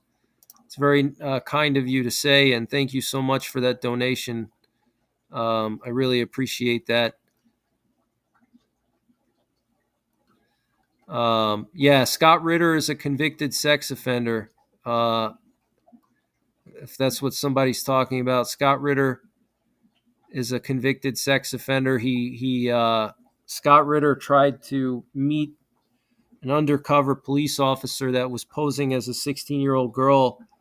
So they had in Pennsylvania, I don't know if it was the state police or local police somewhere in the Poconos.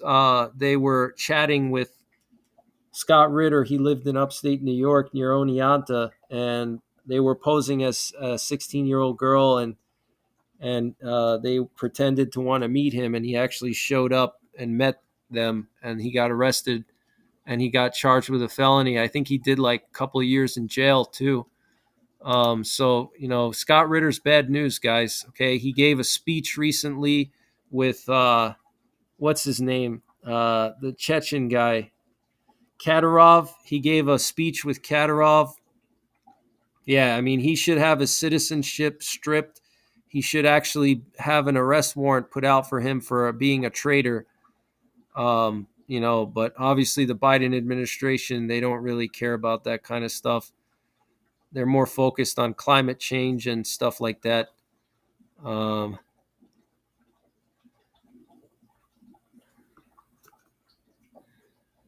Queen Bee says, Greg, the Bible says Israel will be hated globally. Let's protect and stand with Israel because one day they will come for us Christians. Also, why was I in timeout? I'm not sure why you were put in timeout. I missed that. Sorry to hear that you were put in timeout. Maybe it was by mistake. So sorry to hear about that. Sierra Star, good to see you. I hope you're doing well, and thank you so much for the donation. I really appreciate that.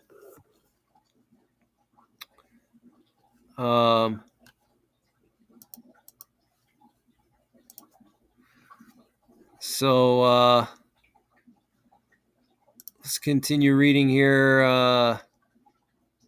This will be the last Doomsday Clock statement before the 2024 presidential election.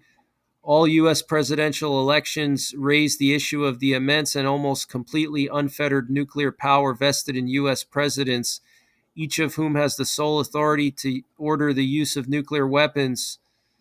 Blah, blah, blah, blah, blah. They're talking about Trump here now. How stupid is that? They're saying basically here that, if Trump gets arrested, it's going to cause a nuclear war. So stupid. Oh, man. Yeah, I don't like that. I don't like that they're getting political now. That's not good. They're supposed to be, independent, whatever. I guess they're allowed to share their opinions just like me.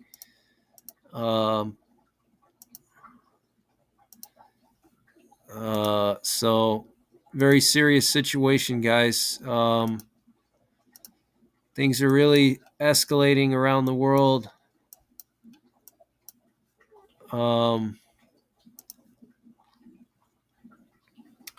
Blue Angel says, I stand with Texas. I stand with Texas too.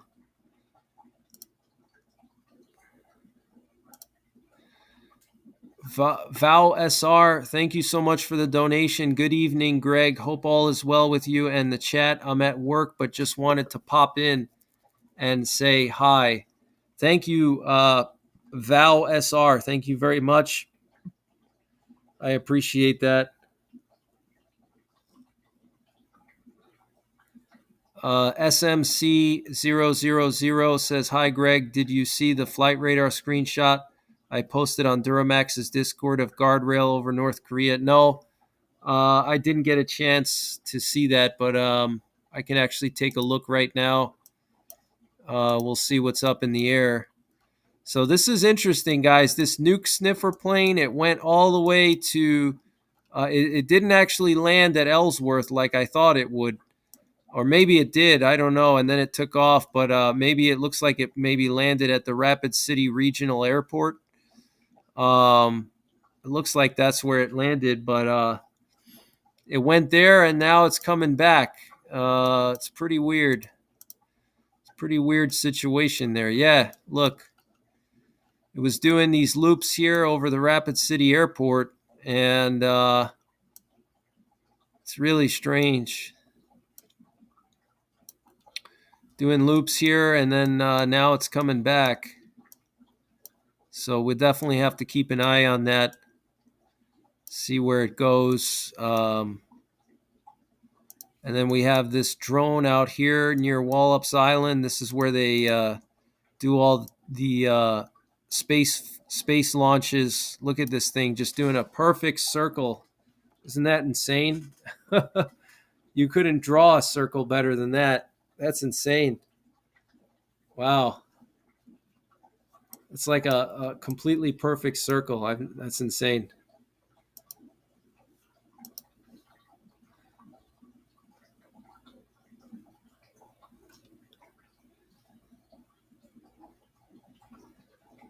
So that's pretty much all the breaking news that I have, guys. Thank you guys for staying up.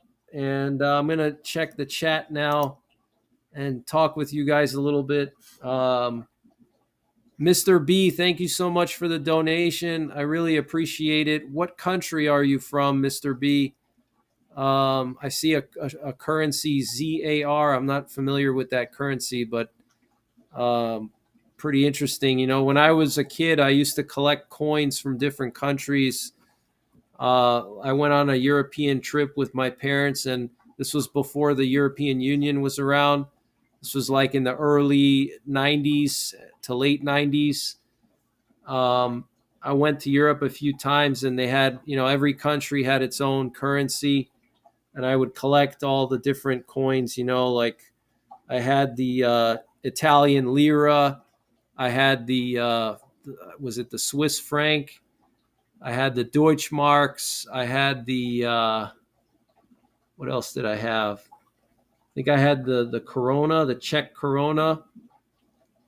It's so sad that all these currencies got basically eliminated by the euro. That's so sad. All these different countries had their own little coins, and now it's just all gone. Except a few Eastern European countries like Poland are still, standing strong, and they're not switching their currency over. Queen B is asking, why does the plane go in a circle or do a loop like that? My guess is that they're monitoring something. It could be just for security purposes, because there's a very sensitive, you have Wallops Island right here. So Wallops Island is kind of like Cape Canaveral. They launch rockets from there. I think this is actually the launch pad right here. Yeah, this looks like the launch pad, or maybe not. I don't know. But let's see, where's that launch pad?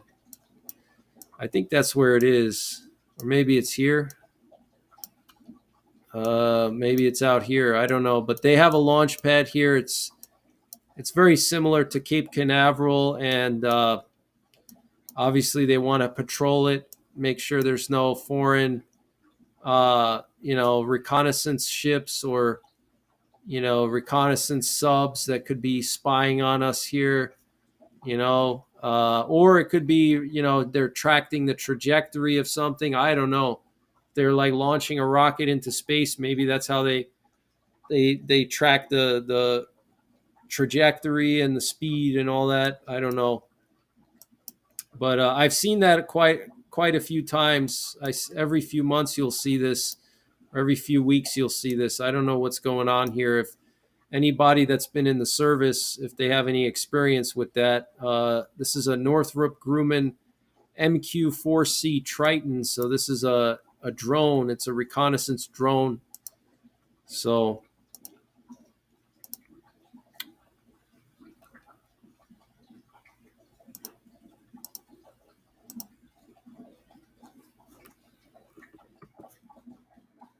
I see Kate of Buckingham is still here.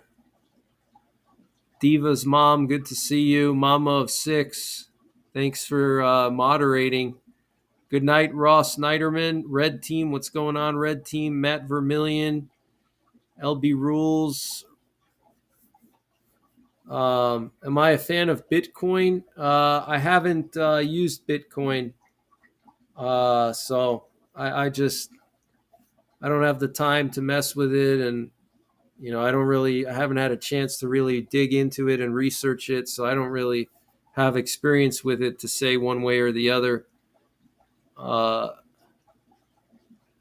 Francs, yeah, Swiss francs. Yep, I think that's Swiss francs. Mockingjay says, great job. I got passionate tonight. Thank you, Mockingjay. Appreciate that. And thanks to all the moderators. You guys are awesome. I see you deleting some of these stupid comments that people make. Thank you very much. LB Rules, thank you for gifting 5 memberships. I appreciate that. Blue Angel says, I have an Indian head coin. Oh, that's interesting. That's pretty cool. I have a $2 bill. I don't know if any of you guys have $2 bills, but I have one. I keep it as a souvenir. I've had a few $2 bills over the years, but those $2 bills are very rare. So anytime I find one, I keep it. I had a whole collection of different coins. I got to see where it is. But man, it was crazy. I remember being a kid and with my parents going to Italy, and the lira at the time, the Italian lira was like worth nothing. And if you wanted to just buy like a candy bar, it was like 10,000 lira for like one candy bar, It was just crazy. And you had to like they had like you had to use like so many coins just to buy like a candy bar because the value of the currency was so low. Um, Aaron Bonat says I have a Canadian $2 coin. That's pretty cool. Yeah, every now and then you'll see those Canadian coins here in the States. Harley Lady says you have a $2 bill. What's going on in Texas other than the statement the governor made? So far, I mean, I don't know. I'm going to monitor the situation, and if anything escalates in Texas, I'll go live and I'll cover it 24/7 if I have to. That goes for any major world event. Anytime there's a major world event, I always go live, and I go live 24/7. Like for example, when the Ukraine war started, I was streaming all night long. When Prigozhin went on his march to Moscow, I was streaming like 2 days straight. When Israel was attacked and then Israel started their war in Gaza, I was streaming. So you can definitely count on me for that, for live coverage of major events like that. So I'll definitely monitor it.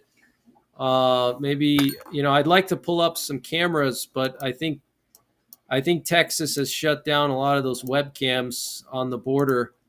So I don't think we're going to be able to look at the border crossing anymore. You used to be able to look at the webcams of the border crossing, but I'm guessing that they probably took it down. Let's check the space weather. See what's going on with the space weather. There were a bunch of M-class solar flares this week. There were like a dozen M-class solar flares. There was a G1 geomagnetic storm watch that was canceled. So pretty quiet. So show you guys the sun right now. You can see we have a few sunspots here, but they're all rotating away from the Earth-facing side, and then behind them there's nothing. So we're heading down towards a solar minimum, and I personally believe once we get to the next solar minimum, we're going to have some really cold winters, and we are in the beginning stages of a grand solar minimum, which is not good. That means the sun is going to be not having as much of a warming effect on the Earth over the next 50 years, which could plunge us into ice age. The last time that happened was in the Middle Ages. There was the Little Ice Age. The Little Ice Age, it was so cold that the river in London would freeze every single winter. And they had frost fairs on the river in London. So that could potentially happen again. They are saying here that there's minor geomagnetic storm levels possible on the 25th through the 27th. So, if you live in the northern U.S., you might see auroras. It says here, the aurora may be visible along the horizon of northern tier and far north upper Midwest states.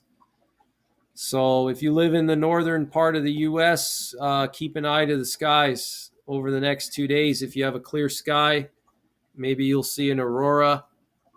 We actually had a few auroras here in PA this year, and last year we had like 2 or 3 really prominent ones. They were pretty incredible. So, oh yeah, here's the Eagle Pass border crossing. Yeah, this is the Eagle Pass border crossing. Right now it looks pretty quiet. Just some cars coming through. You can see this is the actual highway, it looks like. I don't know, are those National Guardsmen over there? Looks like that could be some National Guardsmen there patrolling. So that's what's going on right now.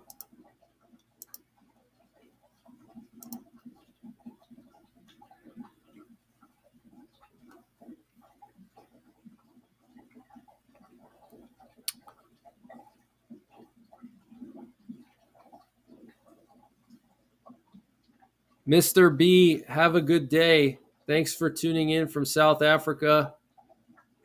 Man, I got to go to Africa someday soon. I really want to go to Africa. It's just incredible over there. Go on a Cape buffalo hunt or crocodile hunt, and then do do like a photo safari of some lions and elephants and stuff. Mama of Six says, y'all please pray for Texas and our governor. Yeah, we definitely will. We definitely will. Just remember, God has a plan for everything. So, just trust in God. He's got a plan for Texas. He's got a plan for America. He's got a plan for everybody. All you guys watching, all of us, he has a plan for all of us. So just take comfort in that. As bad as things are right now, just know that it's all a part of God's plan, and he would never do anything to us to make us suffer for no reason. That's not what God wants for us. So just keep that in mind.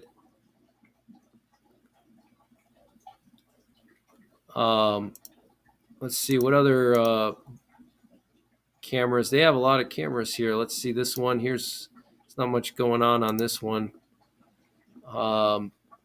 Some kind of baseball park here. Yeah, there's not much going on. It's pretty quiet over there. There's no rioting or any craziness. Yeah, there's the other one here.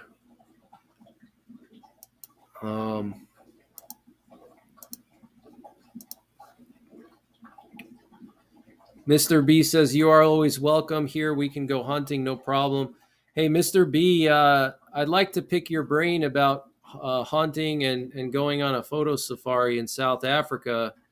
If you don't mind, can you send me an email, NYPrepper85@gmail.com. Send me an email. I'd like to figure out how much it would cost to go to South Africa and what the rules are for bringing firearms in and all that.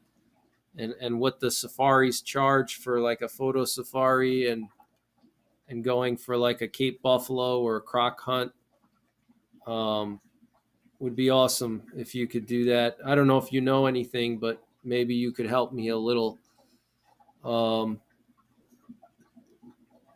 I know Kruger National Park is definitely a nice place. I always wanted to go to Kruger National Park. Some of the other African countries are just not as safe as South Africa. If you go to like some of these places, you go on a safari and, you could have your stuff go missing at the airport, or, some local authorities may ask you to bribe them. So, there's just all kinds of weird stuff goes on in Africa. So I'd rather go to South Africa, which seems to be a little safer and, as far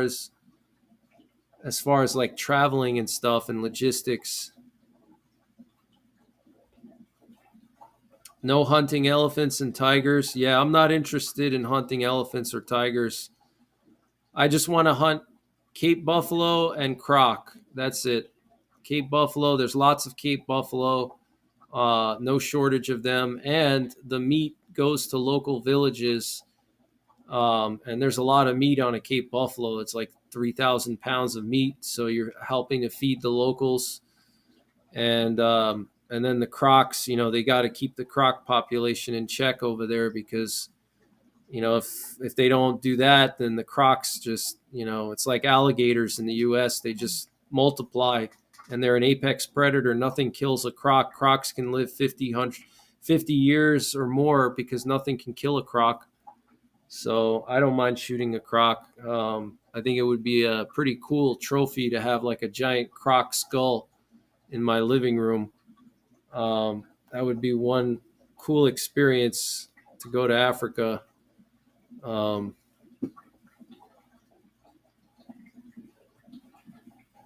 yeah, as far as customs goes, yeah, you can bring back like trophies. You can't bring back meat or like brain matter and stuff that could spread diseases. But as far as like trophies go, yeah, you can bring back like an antlers or some stuff like that. You can bring it back. There's a special forms you got to fill out when you go through customs. Um, any new updates about Texas? What are my thoughts about Joe Biden will do? Yeah, I don't have any updates so far about Texas. What you're looking at now is a camera that's overlooking the Eagle Pass border crossing. As far as I know, it's quiet for now. I don't know. I don't think Biden would do something like that. I just think Biden is.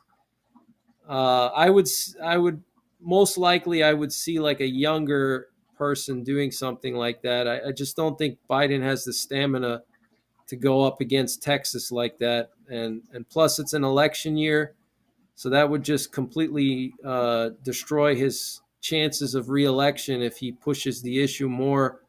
That's going to turn off a lot of moderates. Um, or so I personally don't see Biden doing anything to escalate it. It's possible he may. I mean, we don't know. We'll have to wait and see. But honestly, I don't think he's going to go any further. Um, I don't think so. But we'll have to wait and see. Biden doesn't make any decisions. Yeah, that's possible. Yeah, he could just be a puppet. That's true. I mean, he's very old, so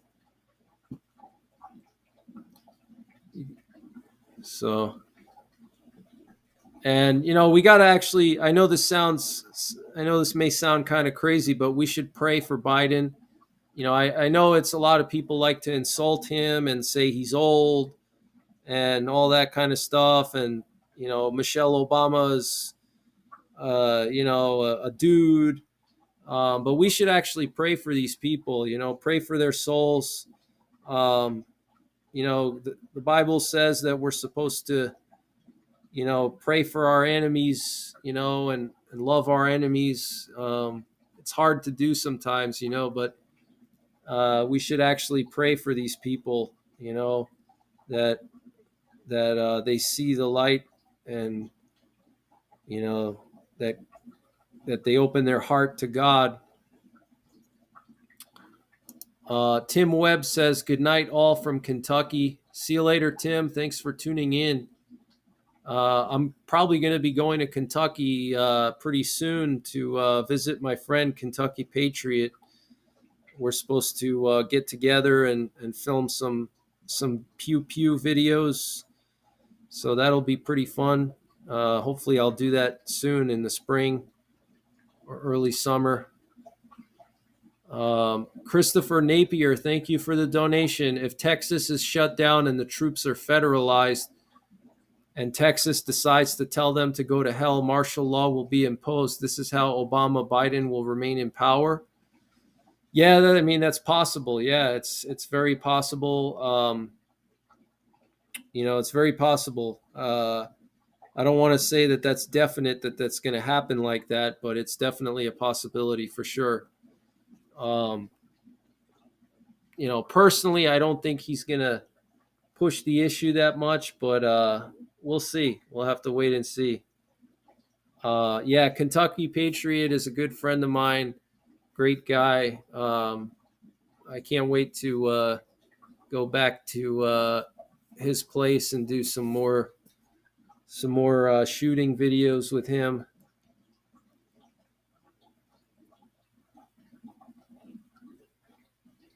Kenya sounds divine. Would love to go one day. Yeah, there's some really beautiful areas in Africa. I mean, you have those waterfalls in Zambia, those Victoria Falls. Man, that would be so cool to see that. That's like bigger than Niagara Falls.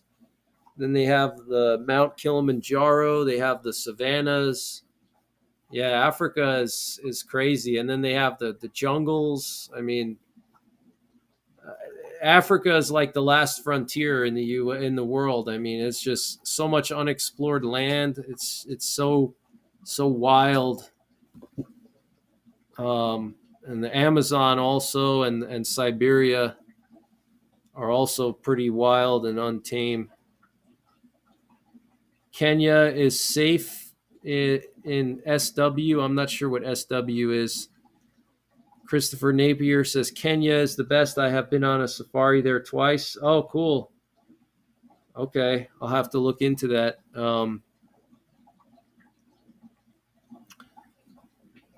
Gary Aldrich says, I'm thinking he's waiting till closer to the election before he strikes heavily in Iran, Syria, and Yemen. Yeah, that's very possible. Yeah, he could do that. Lake Victoria. Okay, Lake Victoria. Gotcha. Salt and Prepper says, I'm Texan and Texans will support our state and our history and our law. Yeah, I mean, Texas has a history of, standing up for themselves. Look at the Rough Riders and the Alamo and everything. So, someone says a false FLAG is coming, likely suitcase nukes. Interesting. Yeah, it's very possible. Very possible. So far, nothing going on at the Eagle Pass border crossing. Looks pretty quiet right now. Well,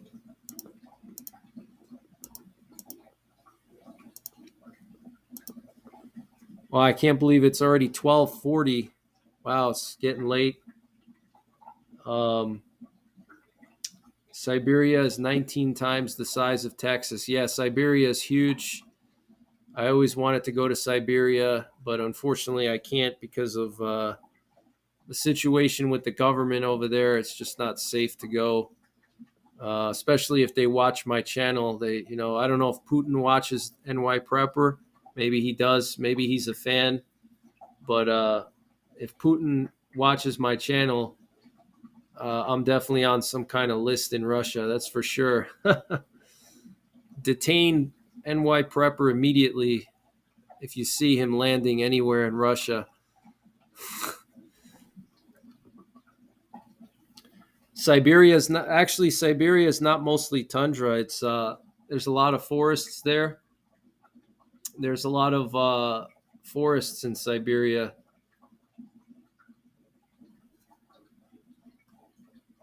Putin will invite me for some tea. That's funny. Yeah. Yeah, we could check the flight radar. Yeah, sure. Yeah, we have that nuke sniffer. Looks like it's about to land in Offutt Air Base. So very interesting. It took off from Offutt Air Base. It went all the way to Rapid City Airport, and then it came back. It's pretty bizarre. Not sure what was going on over there. It actually didn't even land. It just did touch and goes. It did a few touch and goes. Looks like maybe half a dozen touch and goes. Looped around a few times and then came back.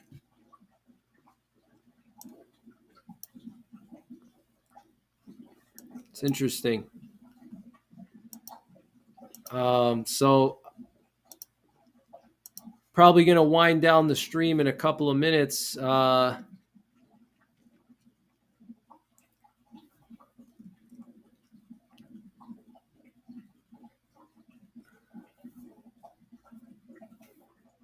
JSP hang out with Putin again and your band.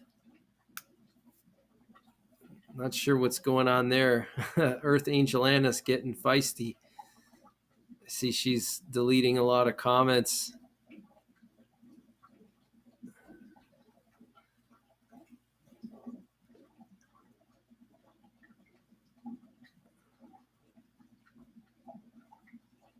Putin should subscribe. Jack O says, we were stationed at Offutt and all my daughters were born there. Oh, wow, Jack O. That's interesting. Titan Intel. Good to see you, Titan Intel. Thanks for showing up. Novichok and Chill. That's funny. Yeah. Imagine if Putin was watching me. Imagine if Putin was like one of my biggest fans and he was like, when I would do my emergency alerts, he goes into his office and he turns on my channel, and that would be so funny. That would be funny. I highly doubt that, obviously, but who knows? I'm sure somebody in Russian intelligence has probably heard of me.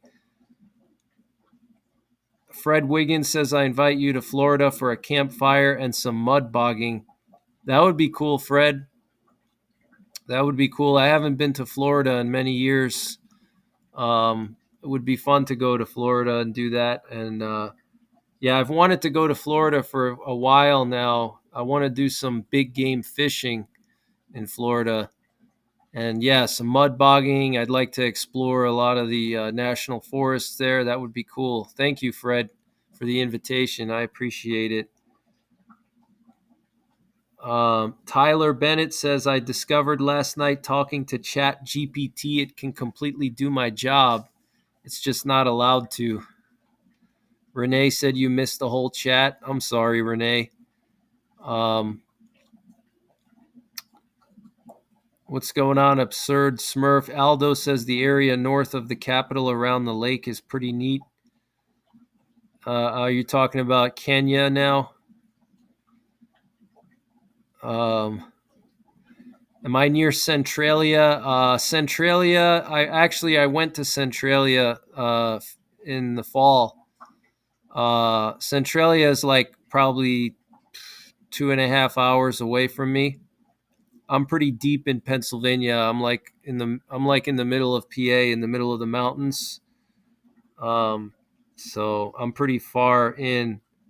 But yeah, Centralia, I've been there. They actually, Centralia is not as bad as it used to be years ago. You can actually drive through it with a car. They have a paved road that goes through it now. They used to have the whole area was shut down, and now they have a nice paved road that just goes straight through it, and you can drive right through the middle of the town. There's actually like two main roads that go through it now. They crisscross. There's actually an active coal mine right next to it still. It's pretty massive, actually. It's like right next to it. But yeah, you can drive through there.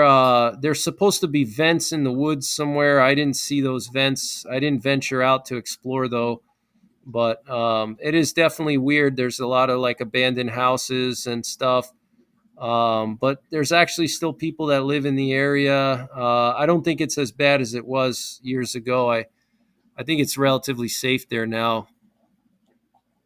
Yeah, I've been to Jim Thorpe several times. When I used to live in New York, I would go to Jim Thorpe a lot. I actually have a few videos on my channel of Jim Thorpe. If you go to my travel playlist, I've been to Jim Thorpe several times. There's a really good bar that anytime I would go there, I would stop in for a beer.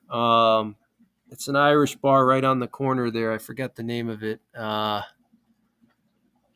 Man, what is it called? It's that one big bar and restaurant right by the river there downtown, right next to the courthouse.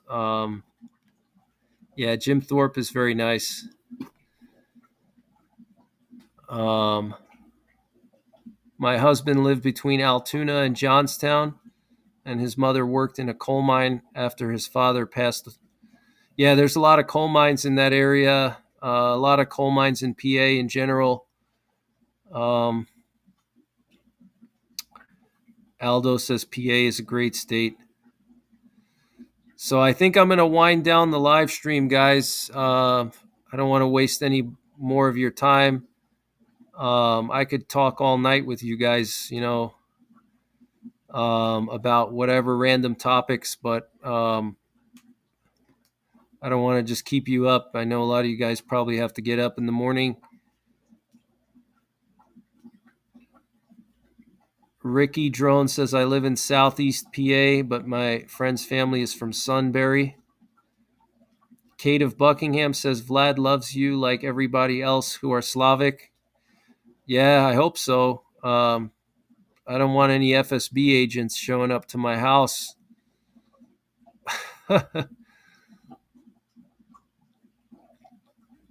Good night, Diva's mom.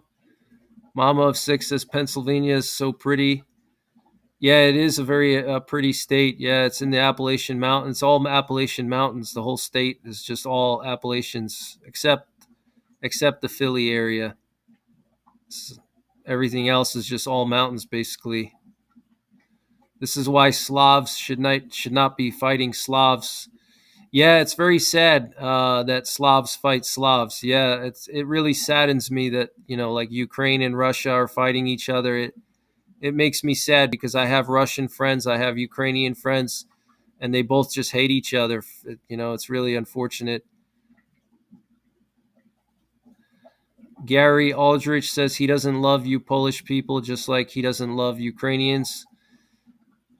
Yeah, Putin definitely doesn't like Polish people or Ukrainians, probably. That's true, unfortunately.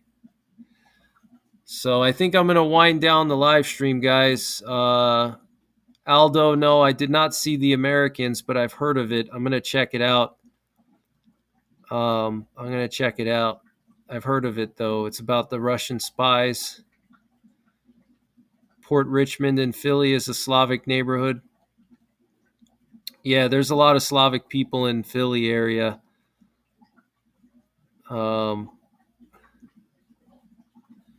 Yeah, I'll watch it. I'll definitely check it out, Aldo. Definitely. So I'm going to wind it down. Thank you guys for all your support, all your comments, your emails. Thank you very much. I appreciate it. And hopefully we can do some more streams in the future where it's more laid back and it's not just an emergency alert and I can just hang out and talk like this. Yeah, I do have a Discord, actually. I have a Discord. I just haven't used it in so many years, but I do have a Discord channel. Maybe I'll provide the link for it in the future. I just don't have anyone to moderate for it. So thank you, mods. Aldo, Mama of 6, Earth Angel Anna. Good to see you guys. And Blue Angel, thank you. Rodney Middleton, thank you for everything. Thank you guys so much, and maybe I'll be back again tomorrow or this weekend. So have a good night, guys. Take care. God bless. And don't forget the 3 Ps. Prepare, practice, and persevere.